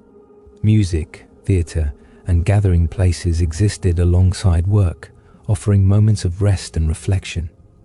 These spaces did not seek spectacle, they offered familiarity.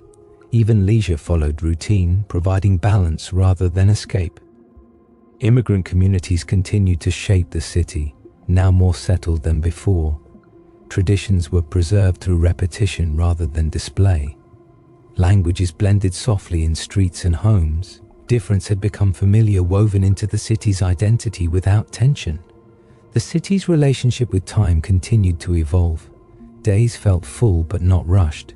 Weeks blended into months. Seasons remained meaningful. Winter slowed movement. Summer extended evenings. The city adjusted naturally, guided by light and weather rather than constant demand. Sound reflected this balance. The hum of traffic, conversation, and work filled the day. At night, activity softened. Darkness returned streets to calm. Sleep remained a natural part of life, not something stolen from it. As you imagine this chapter, picture an early morning street under soft light. Shops preparing to open. Workers moving steadily. Buildings standing close but orderly. The city awake, not anxious, ready for another familiar day. This was a period of consolidation, of living within growth rather than chasing it. The early 20th century did not transform the city overnight. It allowed New York to settle into itself, to function, to repeat, to endure.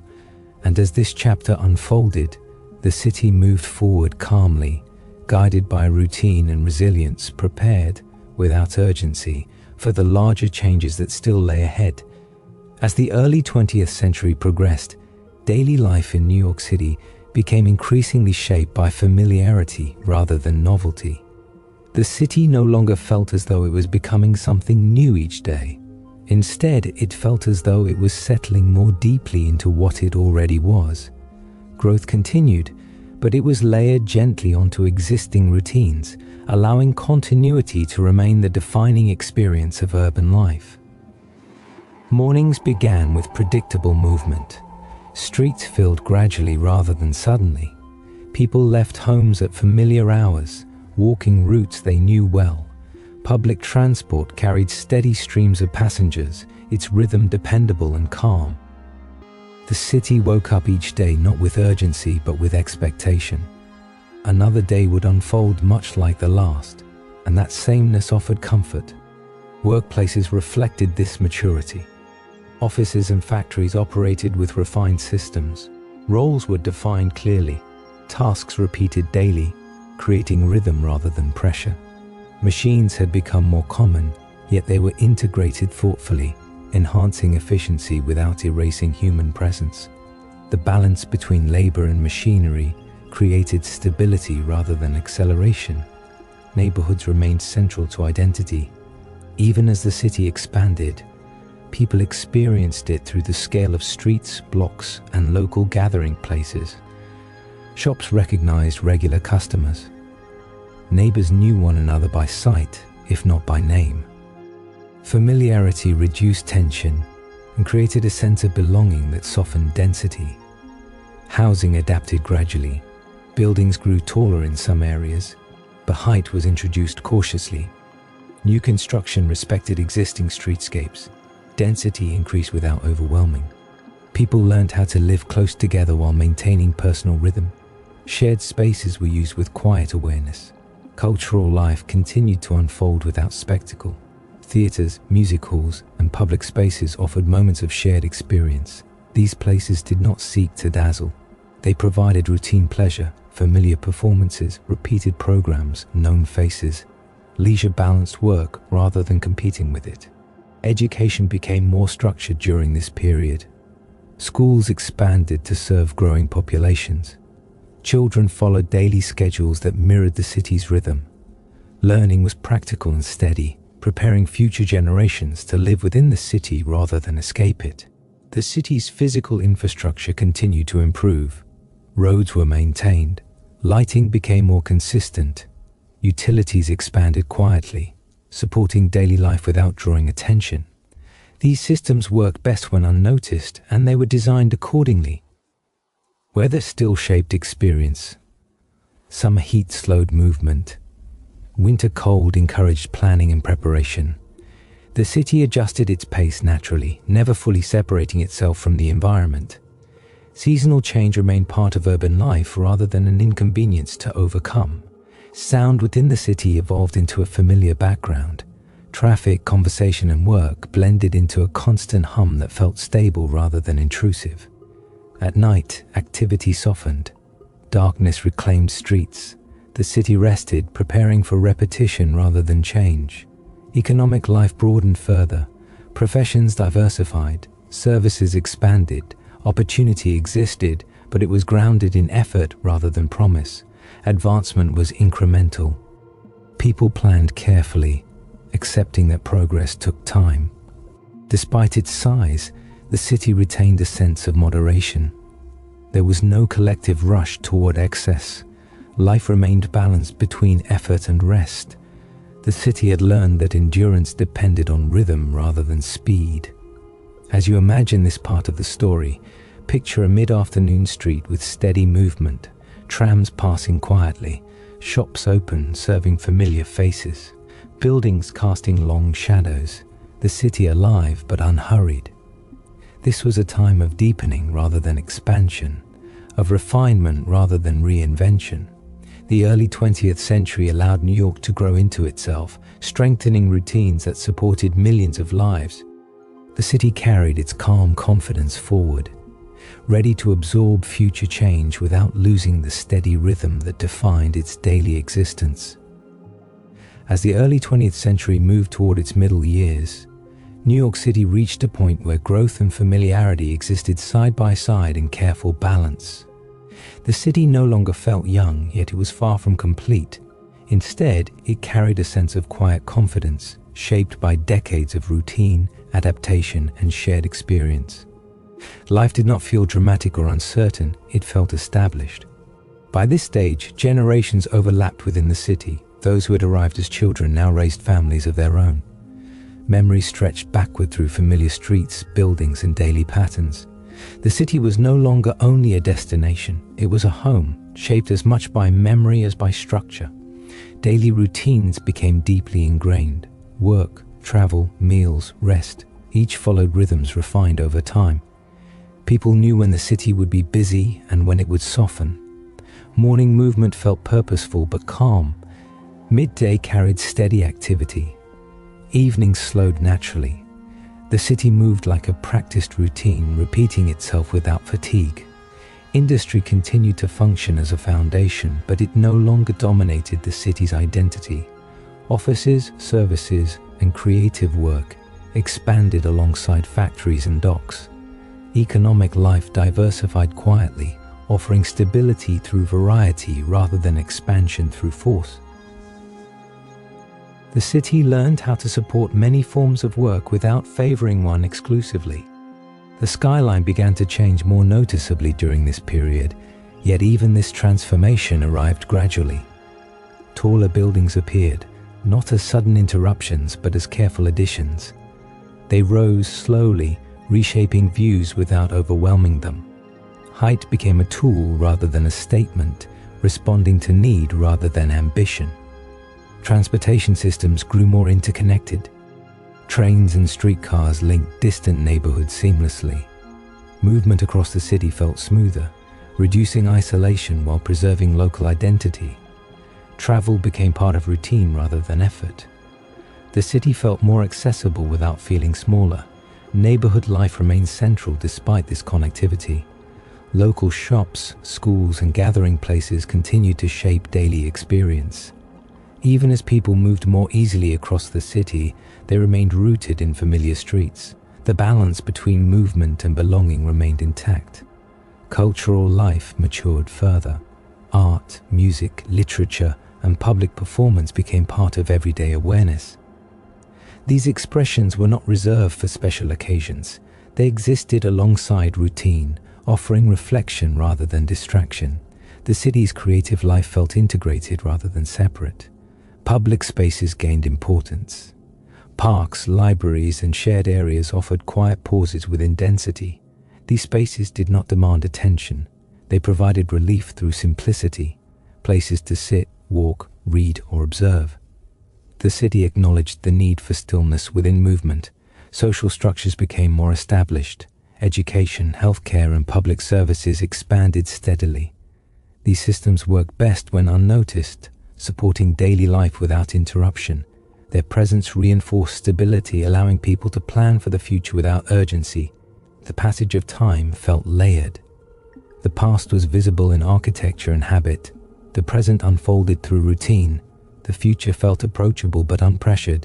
Life did not feel rushed forward. It continued at a pace shaped by experience. Sound reflected this maturity. The city no longer felt loud or quiet, but balanced. Activity created background rhythm rather than disruption. Even busy streets carried familiarity. At night, sound softened. Rest returned naturally. Weather continued to shape life. Seasonal change remained meaningful. The city adjusted without complaint, adapting schedules and habits accordingly. Nature still mattered, even within dense urban space. As you imagine this final part of the chapter, picture a city evening in the early 20th century. Streetlights glowing softly, people returning home after steady days, trams passing with gentle sound, buildings standing quietly, holding years of memory. This was a city at ease with itself, not finished but grounded. New York had learned how to grow without losing rhythm, how to change without losing memory. And as this chapter came gently to rest, the city stood prepared for the larger transformations that lay ahead, carrying forward patience, routine, and resilience as its most enduring strengths, ready to continue its story one calm day at a time. Number 8. The Great Depression, War, and Social Change. As the steady rhythm of the early 20th century continued, the city eventually entered a period where that calm familiarity was tested in quieter, heavier ways. In New York City, life did not stop suddenly, nor did it collapse overnight. Instead, a subtle shift took place. The familiar routines that had guided daily life for decades began to feel uncertain, as if the ground beneath them had softened just enough to be noticed. The Great Depression arrived not as a single moment, but as a gradual slowing. Work became less predictable. Shops opened later or closed earlier. Some factory floors grew quieter. People still woke in the morning and followed familiar paths, but the assurance that effort would always be rewarded began to fade. The city did not panic. It adjusted, slowly and quietly as it always had. Daily life narrowed. Families learned to do more with less. Meals became simpler, clothing was worn longer, small repairs replaced new purchases. These changes were not dramatic. They unfolded gently, becoming part of routine rather than a disruption to it. The city learned restraint without losing dignity. Neighborhoods grew even more important during this time. Community bonds strengthened as people relied on one another. Shared spaces became places of quiet support. Conversations softened. There was less urgency in movement, more attentiveness in interaction. The city leaned inward, finding stability in connection rather than expansion. Public spaces took on new meaning. Parks, libraries, and streets offered relief from worry. People walked more slowly. Time spent outside felt restorative rather than recreational. Silence became more common, and it was not uncomfortable. It allowed reflection. Work, when available, was valued deeply. Routine mattered more than ambition. Any steady task brought structure to the day. People adapted expectations, learning patience not as a lesson, but as a necessity. The city did not rush toward recovery, it endured. As the world moved closer to war, awareness spread gradually. News arrived through newspapers and conversation. Concern existed, but daily life continued. The city carried both attention and routine at the same time. Preparation happened quietly, woven into existing systems rather than replacing them. When war finally touched daily life more directly, it did so through adjustment rather than chaos. Production shifted, industry reorganized. People contributed where they could. Schedules changed, but rhythm remained. The city understood how to function under pressure without abandoning calm. Despite uncertainty, night still brought rest. Darkness still softened the streets. Sleep remained a refuge. Even during difficult periods, the city preserved its ability to slow down, to pause, to breathe. As you imagine this chapter, picture quiet streets under overcast skies, shops open but subdued, people moving thoughtfully, the city holding itself together through restraint and routine. This was a time of endurance rather than growth, of adjustment rather than collapse. And as this chapter unfolded, New York continued forward, not loudly, not confidently, but steadily, carrying its people through hardship with the same patience that had shaped it from the beginning, preparing it, gently and quietly, for the changes still to come. As the difficult years continued, life in New York City settled into a quieter, more inward rhythm. The city did not lose its structure, but it softened.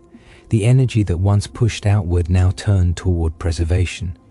Daily routines remained, but they carried a different weight, less expectation, more care. People moved through their days with attention, choosing steadiness over ambition. The Great Depression reshaped time itself. Days felt longer, not because they were empty, but because they were carefully filled.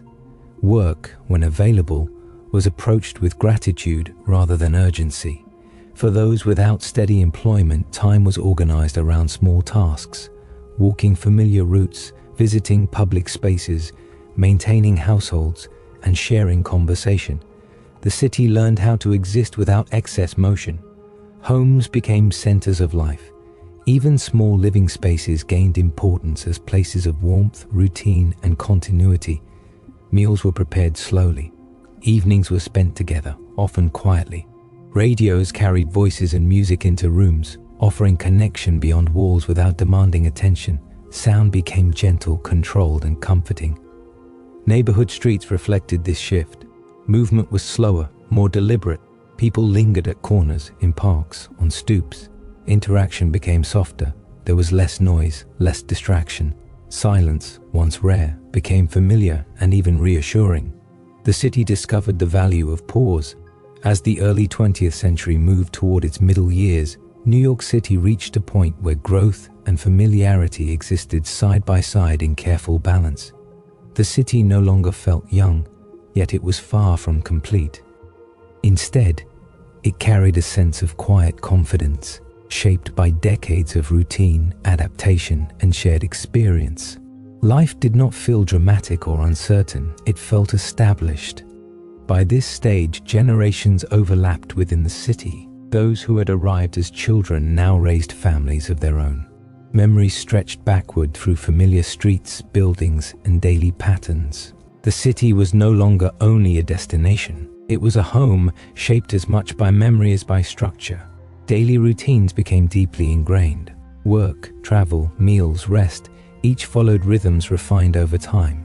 People knew when the city would be busy and when it would soften. Morning movement felt purposeful but calm. Midday carried steady activity. Evenings slowed naturally. The city moved like a practiced routine, repeating itself without fatigue. Industry continued to function as a foundation, but it no longer dominated the city's identity. Offices, services, and creative work expanded alongside factories and docks. Economic life diversified quietly, offering stability through variety rather than expansion through force. The city learned how to support many forms of work without favoring one exclusively. The skyline began to change more noticeably during this period, yet even this transformation arrived gradually. Taller buildings appeared, not as sudden interruptions, but as careful additions. They rose slowly, reshaping views without overwhelming them. Height became a tool rather than a statement, responding to need rather than ambition. Transportation systems grew more interconnected. Trains and streetcars linked distant neighborhoods seamlessly. Movement across the city felt smoother, reducing isolation while preserving local identity. Travel became part of routine rather than effort. The city felt more accessible without feeling smaller. Neighborhood life remained central despite this connectivity. Local shops, schools, and gathering places continued to shape daily experience. Even as people moved more easily across the city, they remained rooted in familiar streets. The balance between movement and belonging remained intact. Cultural life matured further. Art, music, literature, and public performance became part of everyday awareness. These expressions were not reserved for special occasions. They existed alongside routine, offering reflection rather than distraction. The city's creative life felt integrated rather than separate. Public spaces gained importance. Parks, libraries, and shared areas offered quiet pauses within density. These spaces did not demand attention. They provided relief through simplicity, places to sit, walk, read, or observe. The city acknowledged the need for stillness within movement. Social structures became more established. Education, healthcare, and public services expanded steadily. These systems worked best when unnoticed, supporting daily life without interruption. Their presence reinforced stability, allowing people to plan for the future without urgency. The passage of time felt layered. The past was visible in architecture and habit. The present unfolded through routine. The future felt approachable but unpressured. Life did not feel rushed forward. It continued at a pace shaped by experience. Sound reflected this maturity. The city no longer felt loud or quiet, but balanced. Activity created background rhythm rather than disruption. Even busy streets carried familiarity. At night, sound softened. Rest returned naturally. Weather continued to shape life. Seasonal change remained meaningful. The city adjusted without complaint, adapting schedules and habits accordingly. Nature still mattered, even within dense urban space. As you imagine this final part of the chapter, picture a city evening in the early 20th century. Streetlights glowing softly, people returning home after steady days, trams passing with gentle sound, buildings standing quietly, holding years of memory. This was a city at ease with itself, not finished, but grounded. New York had learned how to grow without losing rhythm, how to change without losing memory. And as this chapter came gently to rest, the city stood prepared for the larger transformations that lay ahead, carrying forward patience, routine, and resilience as its most enduring strengths, ready to continue its story one calm day at a time. Number 8. The Great Depression, War, and Social Change. As the steady rhythm of the early 20th century continued, the city eventually entered a period where that calm familiarity was tested in quieter, heavier ways. In New York City, life did not stop suddenly, nor did it collapse overnight. Instead, a subtle shift took place. The familiar routines that had guided daily life for decades began to feel uncertain, as if the ground beneath them had softened just enough to be noticed. The Great Depression arrived not as a single moment, but as a gradual slowing. Work became less predictable. Shops opened later or closed earlier. Some factory floors grew quieter. People still woke in the morning and followed familiar paths, but the assurance that effort would always be rewarded began to fade. The city did not panic. It adjusted, slowly and quietly, as it always had. Daily life narrowed. Families learned to do more with less. Meals became simpler. Clothing was worn longer. Small repairs replaced new purchases. These changes were not dramatic.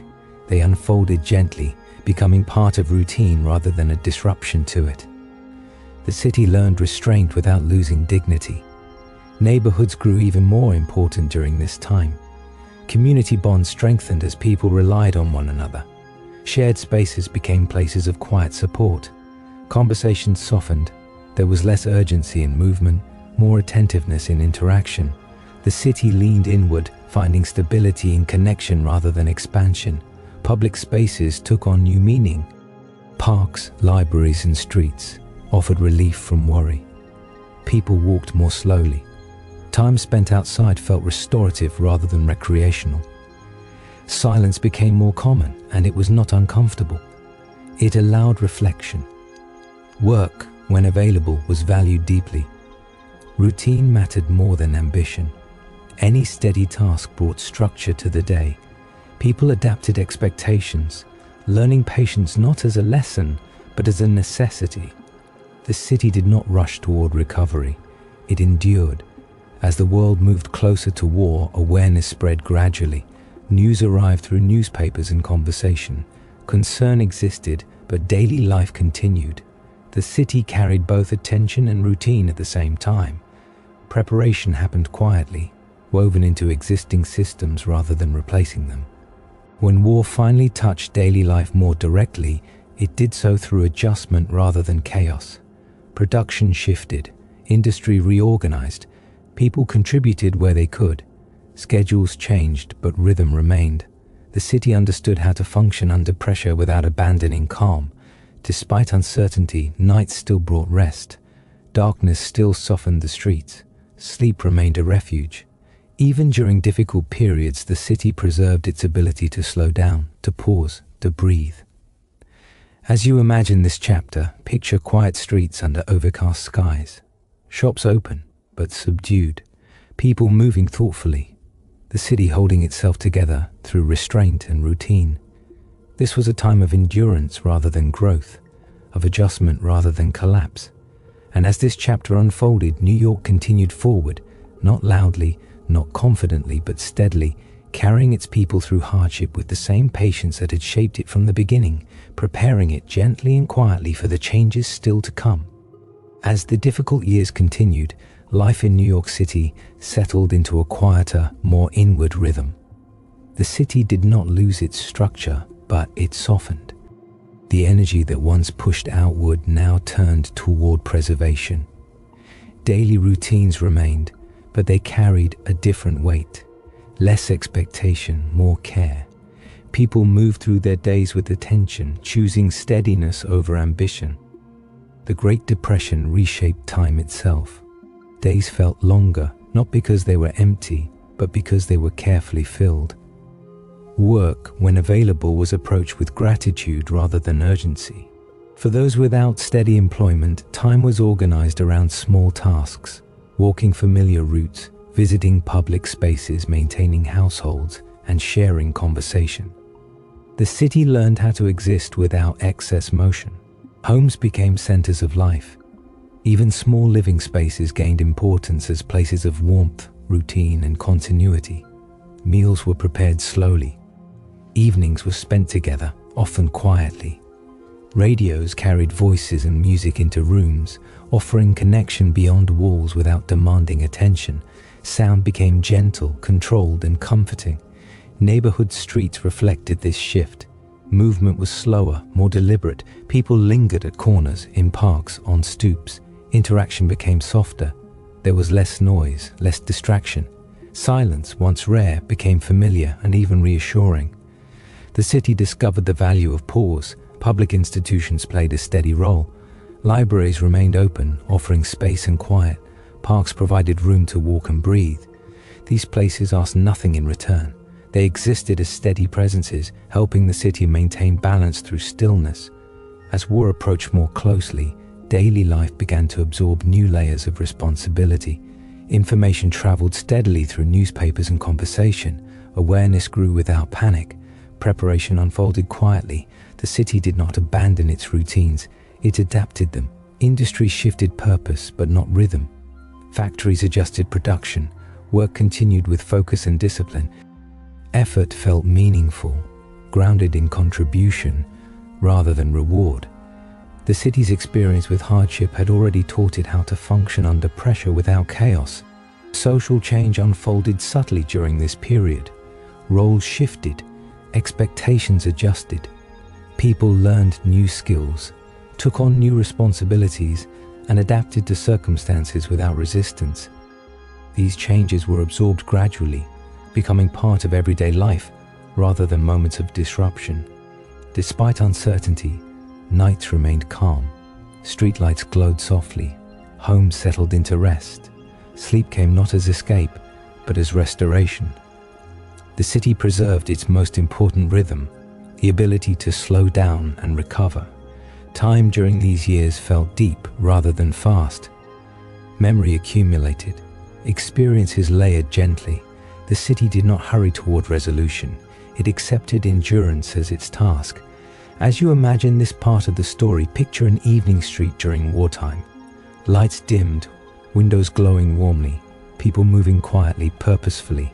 The city breathing steadily, holding itself together. This was a period of quiet strength, of resilience without display.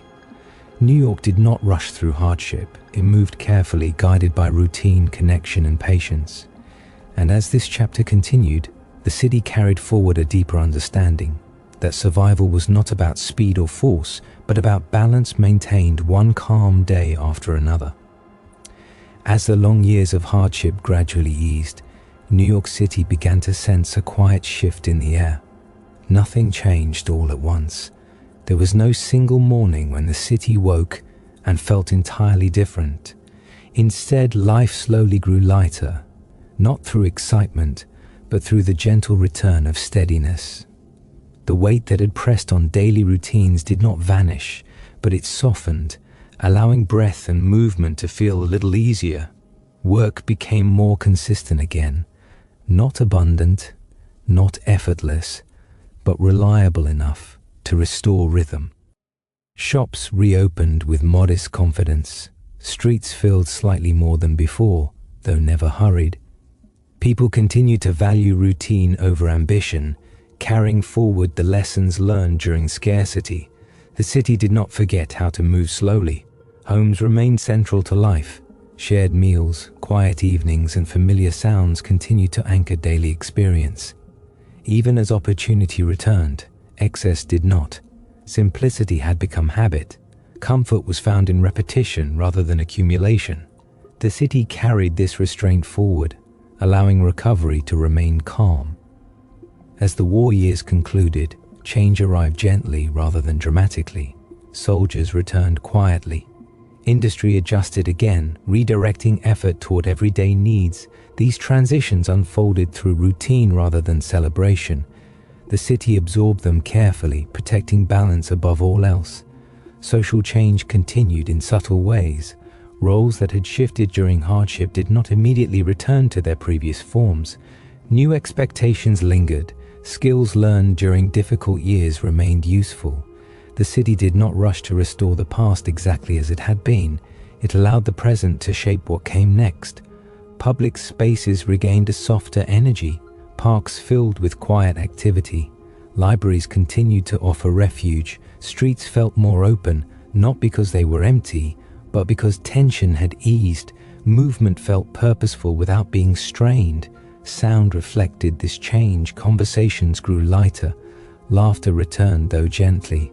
The city did not become loud again. It remained measured, aware of how easily noise could overwhelm calm. Night still brought rest. Darkness still softened edges. Time felt generous again. Days were no longer shaped entirely by concern. Planning returned, but without urgency. The future was imagined carefully, not assumed. This caution became a strength rather than a limitation. Memory remained present. The city did not erase the years of hardship. They remained visible in habit, in restraint, in attentiveness to one another. These memories shaped decisions quietly, encouraging moderation and empathy. As you imagine this final part of the chapter, picture an early evening after long years of difficulty. The air calm, lights warm, people moving without worry, yet without rush. The city settled, balanced and aware. This was recovery without forgetting, progress without excess. The city emerged from hardship not transformed but deepened, carrying forward patience, resilience, and a renewed understanding of balance. And as this chapter came gently to rest, New York stood prepared for the modern era ahead, grounded in the quiet knowledge that endurance is built not through speed or spectacle, but through steady rhythm, shared experience, and the ability to rest when the day is done. Number 9. Post-war transformation and the modern city. As the city moved beyond the years of hardship and restraint, New York City entered a new phase shaped by quiet transition rather than sudden reinvention. The post-war period did not erase the lessons of the past. Instead, it carried them forward, allowing change to arrive gently, layered onto routines that had proven their strength over time. Life did not accelerate all at once. It broadened. Daily movement through the city began to feel lighter. Streets filled a little earlier in the morning. Shops stayed open a little later in the evening. There was no rush to celebrate progress. People resumed their lives with care, maintaining habits that had sustained them through difficulty. Stability mattered more than novelty. Housing patterns began to shift gradually. Some families moved to new neighborhoods, seeking space and quiet while remaining connected to the city's rhythm. Others stayed rooted where memory was strongest. Buildings were adapted rather than replaced. Neighborhoods changed slowly, retaining familiar outlines, even as new routines formed within them. Work diversified further. Offices expanded alongside industry. Service-based roles became more visible. Employment felt less tied to physical production alone. This shift did not feel dramatic. It unfolded quietly, reflected in clothing, schedules, and the subtle change of daily tasks. The city adjusted without resistance. Transportation continued to evolve. Movement became smoother, more reliable. Commuting settled into predictable patterns. Distance within the city felt more manageable, allowing people to balance work and home life with greater ease. This connectivity reduced strain rather than increasing pace. Cultural life broadened gently. Art, music, and media became more present in everyday experience. These influences did not overwhelm daily life. They complemented it, offering reflection and familiarity. The city absorbed culture as it absorbed people, patiently and without urgency. Public spaces took on renewed importance. Parks, sidewalks, and gathering areas filled with quiet activity. Walking became a common rhythm again, a way to experience the city without hurry. These moments of movement offered rest as much as motion. Sound reflected this transition. The city grew slightly busier but not louder. Activity layered itself carefully. Daytime energy returned. Nighttime calm remained. Sleep continued to arrive naturally, supported by routine rather than exhaustion. Social relationships adapted slowly. Communities rebalanced. People reconnected without pressure. Shared experience from earlier years fostered empathy and moderation. The city did not forget how to listen. Time felt open again, but not empty. Days were full without being crowded. The future felt possible without being urgent. The city moved forward with awareness, choosing steadiness over spectacle. As you imagine this chapter, picture a post-war morning in the city, light filtering through streets, people moving with confidence but without haste, shops opening quietly. The city awake, balanced, and ready. This was a time of adjustment rather than reinvention, of widening rather than accelerating. And as this chapter unfolded, New York continued its long story, not by breaking from its past, but by carrying it forward, allowing the modern city to emerge calmly, guided by memory, routine, and the enduring rhythm of daily life. As the post-war years continued to unfold, New York City moved deeper into a period of transformation that was quiet in tone but far-reaching in effect.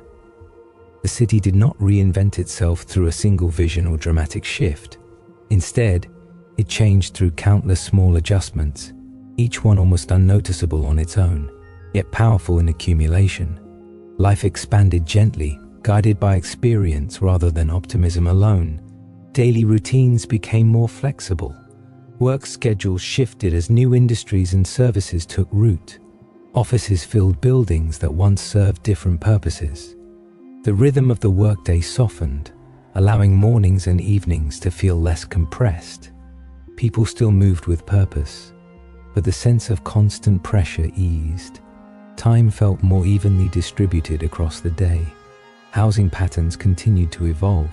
Some neighborhoods grew quieter as families sought more space, while others gained density through adaptation rather than expansion.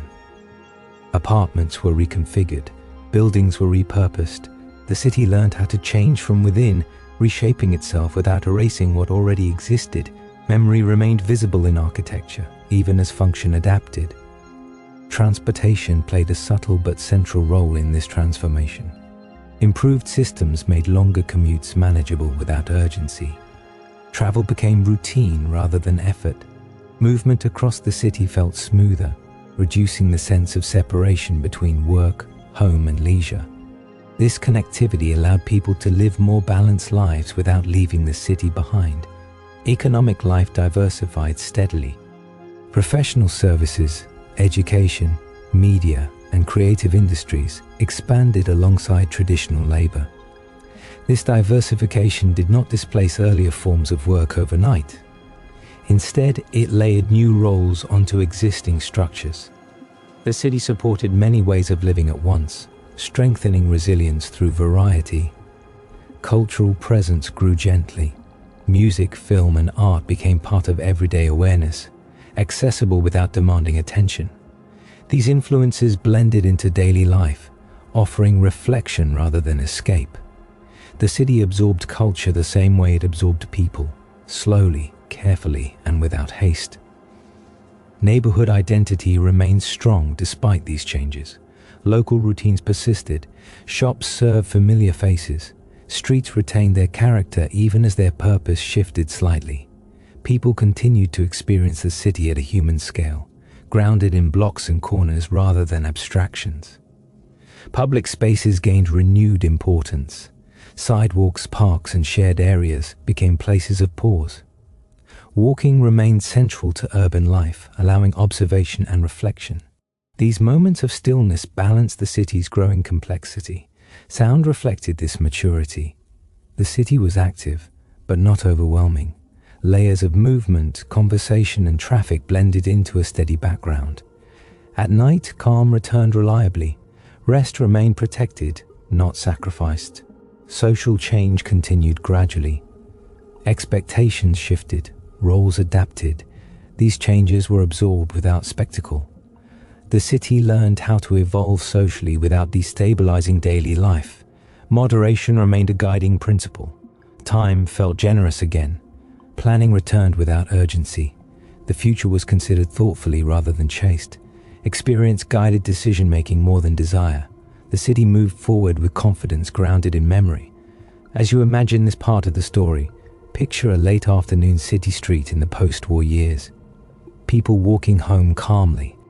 Shops closing gently. Light settling across buildings shaped by both past and present. The city steady, reflective, and alive. This was modernization without rupture, change without erasure. New York continued to become modern not by forgetting what it had been, but by building quietly upon it, allowing complexity to grow while preserving balance and carrying its long history forward into a present shaped by patience, adaptation, and calm continuity. As the post-war era moved gradually toward the latter half of the 20th century, New York City reached a point where change no longer felt new, but familiar. The city had learned how to live with transformation as a constant presence. Growth, adjustment, and reinvention were no longer events to react to. They became part of the city's steady breathing, slow, continuous, and almost imperceptible when experienced day by day. Life in the city settled into a layered rhythm. The past remained visible in architecture, habits, and memory, while the present unfolded through updated routines and expectations. Older buildings stood beside newer ones without conflict. Streets carried both long-standing traditions and emerging patterns of life. Nothing demanded full attention. Everything coexisted. Daily routines continued to soften. Work remained central, but it no longer defined every waking hour. Offices, shops, studios, and service spaces operated within predictable schedules that allowed room for rest. Commutes became habitual rather than taxing. Movement through the city felt practiced, almost automatic, freeing the mind from constant awareness of distance or effort. Housing continued to adapt quietly. Some neighborhoods aged gently, their buildings carrying decades of shared memory. Others changed function as populations shifted. Apartments were updated. Spaces were reused rather than abandoned. The city rarely erased what existed. It repurposed, reshaped, and absorbed. The economy diversified further, but without dramatic disruption. New industries grew alongside older ones. Creative and intellectual work expanded in presence, but physical labor remained visible and valued. This balance prevented any single identity from dominating the city. Variety became stability. Cultural life became deeply embedded in everyday experience. Music played softly in public and private spaces. Art existed not only in institutions but in daily surroundings. Media connected people to the wider world without overwhelming local identity. Culture did not compete with routine, it accompanied it.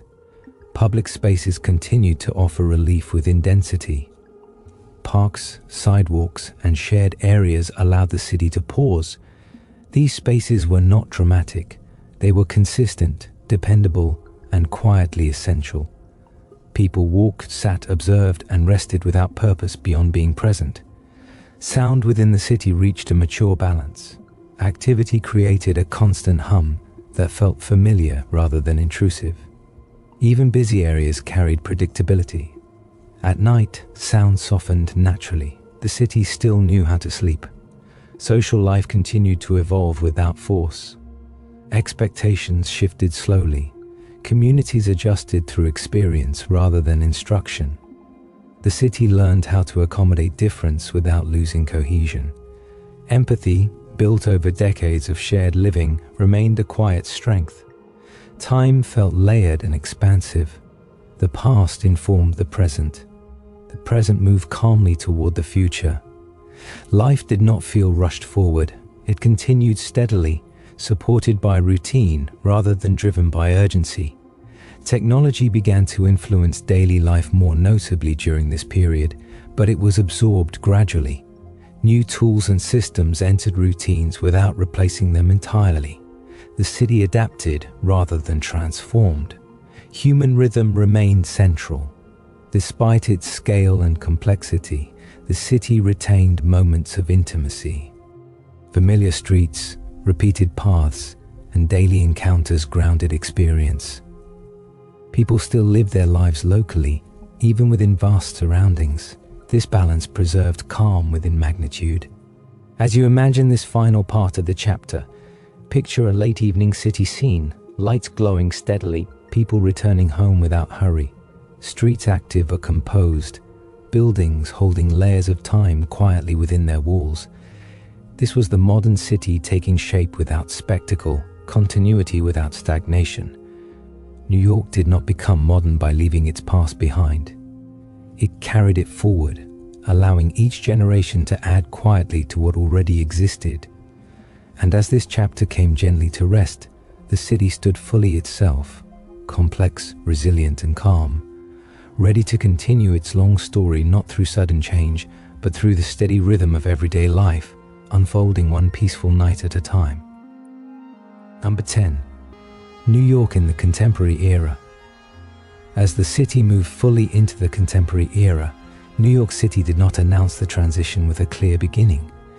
There was no single moment when the past ended and the present began. Instead, modern New York emerged gradually, shaped by continuity rather than rupture. The city carried its long memory forward, allowing new layers to settle gently on top of what already existed. Daily life in the contemporary city became defined by balance. Movement was constant, yet familiar. Streets filled early and emptied late, but the rhythm felt practiced rather than overwhelming. People moved with quiet confidence, knowing where they were going, when to slow and when to pause. The city felt busy, but not chaotic, active, yet grounded. Work in the modern era took many forms: Offices, creative spaces, service roles, and remaining industrial work all coexisted. Schedules varied, but routine remained important. Some days began early, others later. Even with flexible hours and evolving professions, the city maintained a dependable pulse. Life was shaped less by rigid structure and more by personal rhythm within a shared environment. Technology became a visible part of daily experience, yet it did not erase human presence. Screens, devices, and systems entered routines quietly. They supported movement, communication, and work without fully replacing face-to-face interaction. The city absorbed technology the same way it absorbed everything else, carefully, selectively, and over time.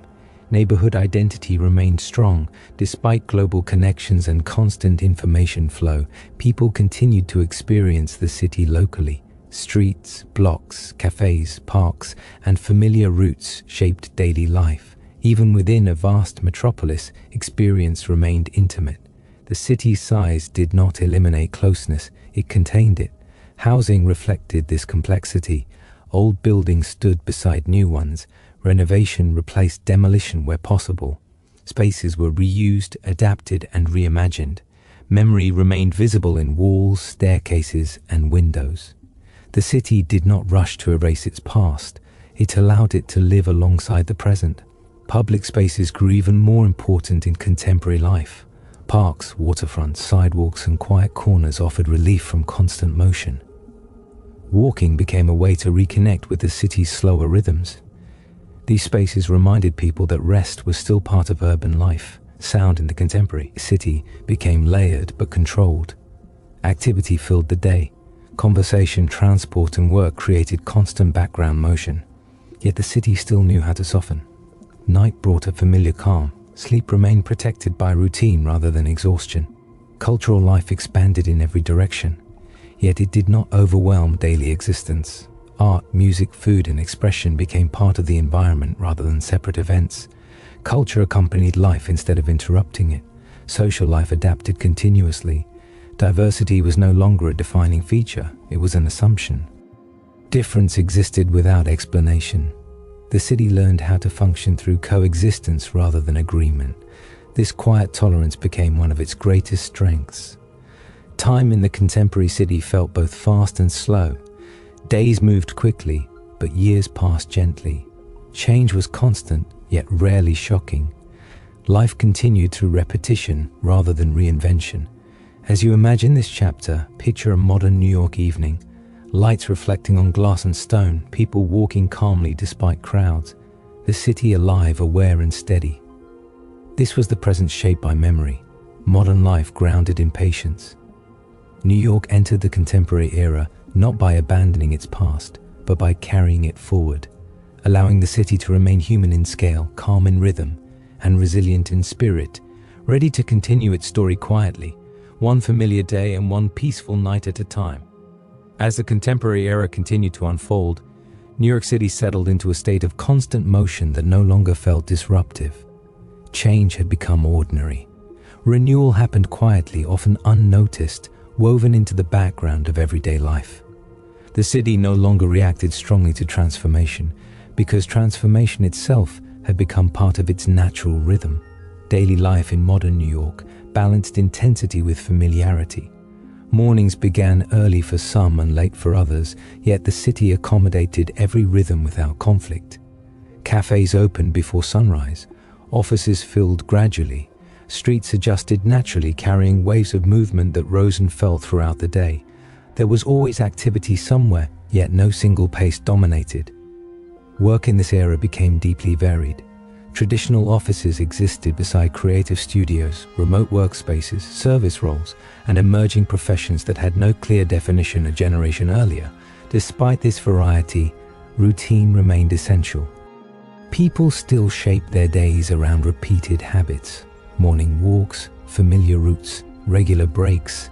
Structure survived even as form evolved. Technology continued to influence daily life, but its presence felt normalized rather than remarkable. Digital tools supported communication, navigation, and organization. They reduced friction without removing human decision-making. The city did not become mechanical. It became more efficient while remaining personal. People still paused, still waited, still observed. Transportation reflected this balance. Movement was constant but rarely chaotic. Trains, buses, cars, bicycles, and walking all coexisted. Commuting became part of daily rhythm rather than a defining struggle. Even delays were absorbed calmly, accepted as part of shared experience rather than interruption. Neighborhoods continued to anchor identity. Despite global visibility and constant connection to the wider world, daily life remained rooted in local space. Familiar streets, shops, parks, and routes shaped emotional geography. People belonged to places not because of scale, but because of repetition. The city remained personal within its vastness. Housing reflected both continuity and adaptation. Older buildings were preserved where possible, carrying memory forward. New structures appeared carefully, designed to integrate rather than dominate. Living spaces were shaped by practicality rather than excess. The city valued use over display, function over spectacle. Public spaces played an increasingly important role. Parks, waterfronts, pedestrian areas, and quiet corners offered relief from constant stimulation. These spaces did not demand attention. They offered permission to slow down. Walking, sitting, and observing became essential acts of balance within modern life. Cultural expression expanded continuously, yet it blended into routine rather than overwhelming it. Music, art, food, and performance existed everywhere, accessible without pressure. Culture became atmosphere rather than event. It accompanied daily life gently, offering comfort rather than distraction. Social interaction adapted naturally. Diversity was no longer framed as something to manage. It was simply present. People lived alongside difference without explanation or announcement. The city functioned through coexistence rather than consensus. This quiet tolerance created stability stronger than uniformity ever could. Sound in the contemporary city became layered but predictable. Activity filled the air during the day. Conversation, movement, and work blended into a steady hum. At night, sound softened. Even in areas that never fully slept, rhythm slowed enough to allow rest. The city still respected the need for sleep. Time felt complex but manageable. Days moved quickly, shaped by responsibility and connection. Years passed gently, marked by subtle shifts rather than dramatic change. The city aged without growing old, renewing itself continuously through use rather than reinvention. Challenges remained present, but they were met with experience rather than fear. The city had faced disruption before. It understood how to adapt without panic. Resilience was no longer a response, it was a state of being. As you imagine this part of the story, picture a contemporary New York afternoon. Light moving across buildings old and new. People walking with focus but without urgency. Cafes filled quietly. Parks offering stillness within movement. The city alive, balanced and self-aware. This was modern life without excess urgency. Change without loss of identity. New York continued forward not by racing into the future, but by carrying its long memory into every present moment, remaining adaptable, human, and calm within constant motion, prepared to continue its story through quiet endurance rather than dramatic transformation, one ordinary day at a time. As the contemporary era continued to settle into place, New York City reached a kind of quiet maturity. The city did not slow down in activity, but it softened in feeling. What once seemed overwhelming now felt familiar. What once demanded attention now blended gently into the background. The city had learned how to carry constant motion without letting it disturb its inner rhythm. Daily life unfolded in layers. Early mornings belonged to those who moved before the city fully woke. Workers opening shops, commuters beginning long routines, streets washed in pale light. Midday carried steady energy shaped by work, errands, meetings, and movement. Evenings arrived gradually, bringing warmth to windows and streets as people returned home or gathered quietly in familiar places. Night never fully erased activity. yet it softened it enough to allow rest. Work in the contemporary city became deeply personal. Some people followed structured schedules, others moved through flexible hours. Remote work, shared spaces, traditional offices, and independent labor all coexisted. Despite this variety, routine remained essential. People still shaped their days around repeated habits, morning coffee, familiar routes, predictable pauses. The features of modern work changed, but the need for rhythm remained unchanged. Technology continued to shape daily experience, but it no longer felt new. Devices and systems blended into routine, becoming tools rather than distractions. Navigation, communication, and organization happened almost without thought. Yet human presence remained central. Conversations still happened face to face. Streets still required awareness. The city never became abstract. It remained physical, sensory, and grounded. Neighborhoods remained the heart of experience. Even within a global city, people lived locally. They knew their streets, their corners, their daily paths. Familiar shops, cafes, parks, and buildings shaped emotional connection. The city's vastness did not erase intimacy. It contained it, repeating it across countless small spaces. Housing continued to reflect layered time. Old buildings carried memory in worn steps and narrow hallways. New buildings introduced light, space, and updated design without fully replacing what came before. Renovation often took priority over erasure. The city chose adaptation over replacement, allowing history and modern life to exist side by side. Public spaces became essential to balance. Parks, waterfronts, sidewalks, and quiet areas offered moments of pause within density. Walking remained a vital rhythm, allowing people to experience the city slowly. These spaces did not promise escape. They offered grounding. They reminded residents that stillness could exist within motion. Cultural life continued to expand without overwhelming daily routine. Music, art, food, and expression were everywhere, yet rarely demanded attention. Culture became atmosphere, something felt rather than announced. It accompanied daily life gently, offering comfort, reflection, and continuity. Social life evolved continuously. Diversity was no longer highlighted, it was assumed. Difference existed naturally, without explanation.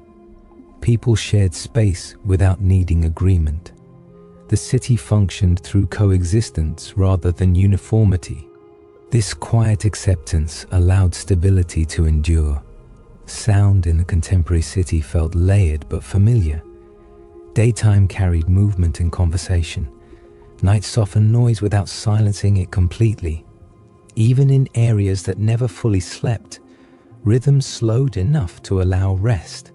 Sleep remained possible, protected by routine and familiarity. Time felt complex yet manageable.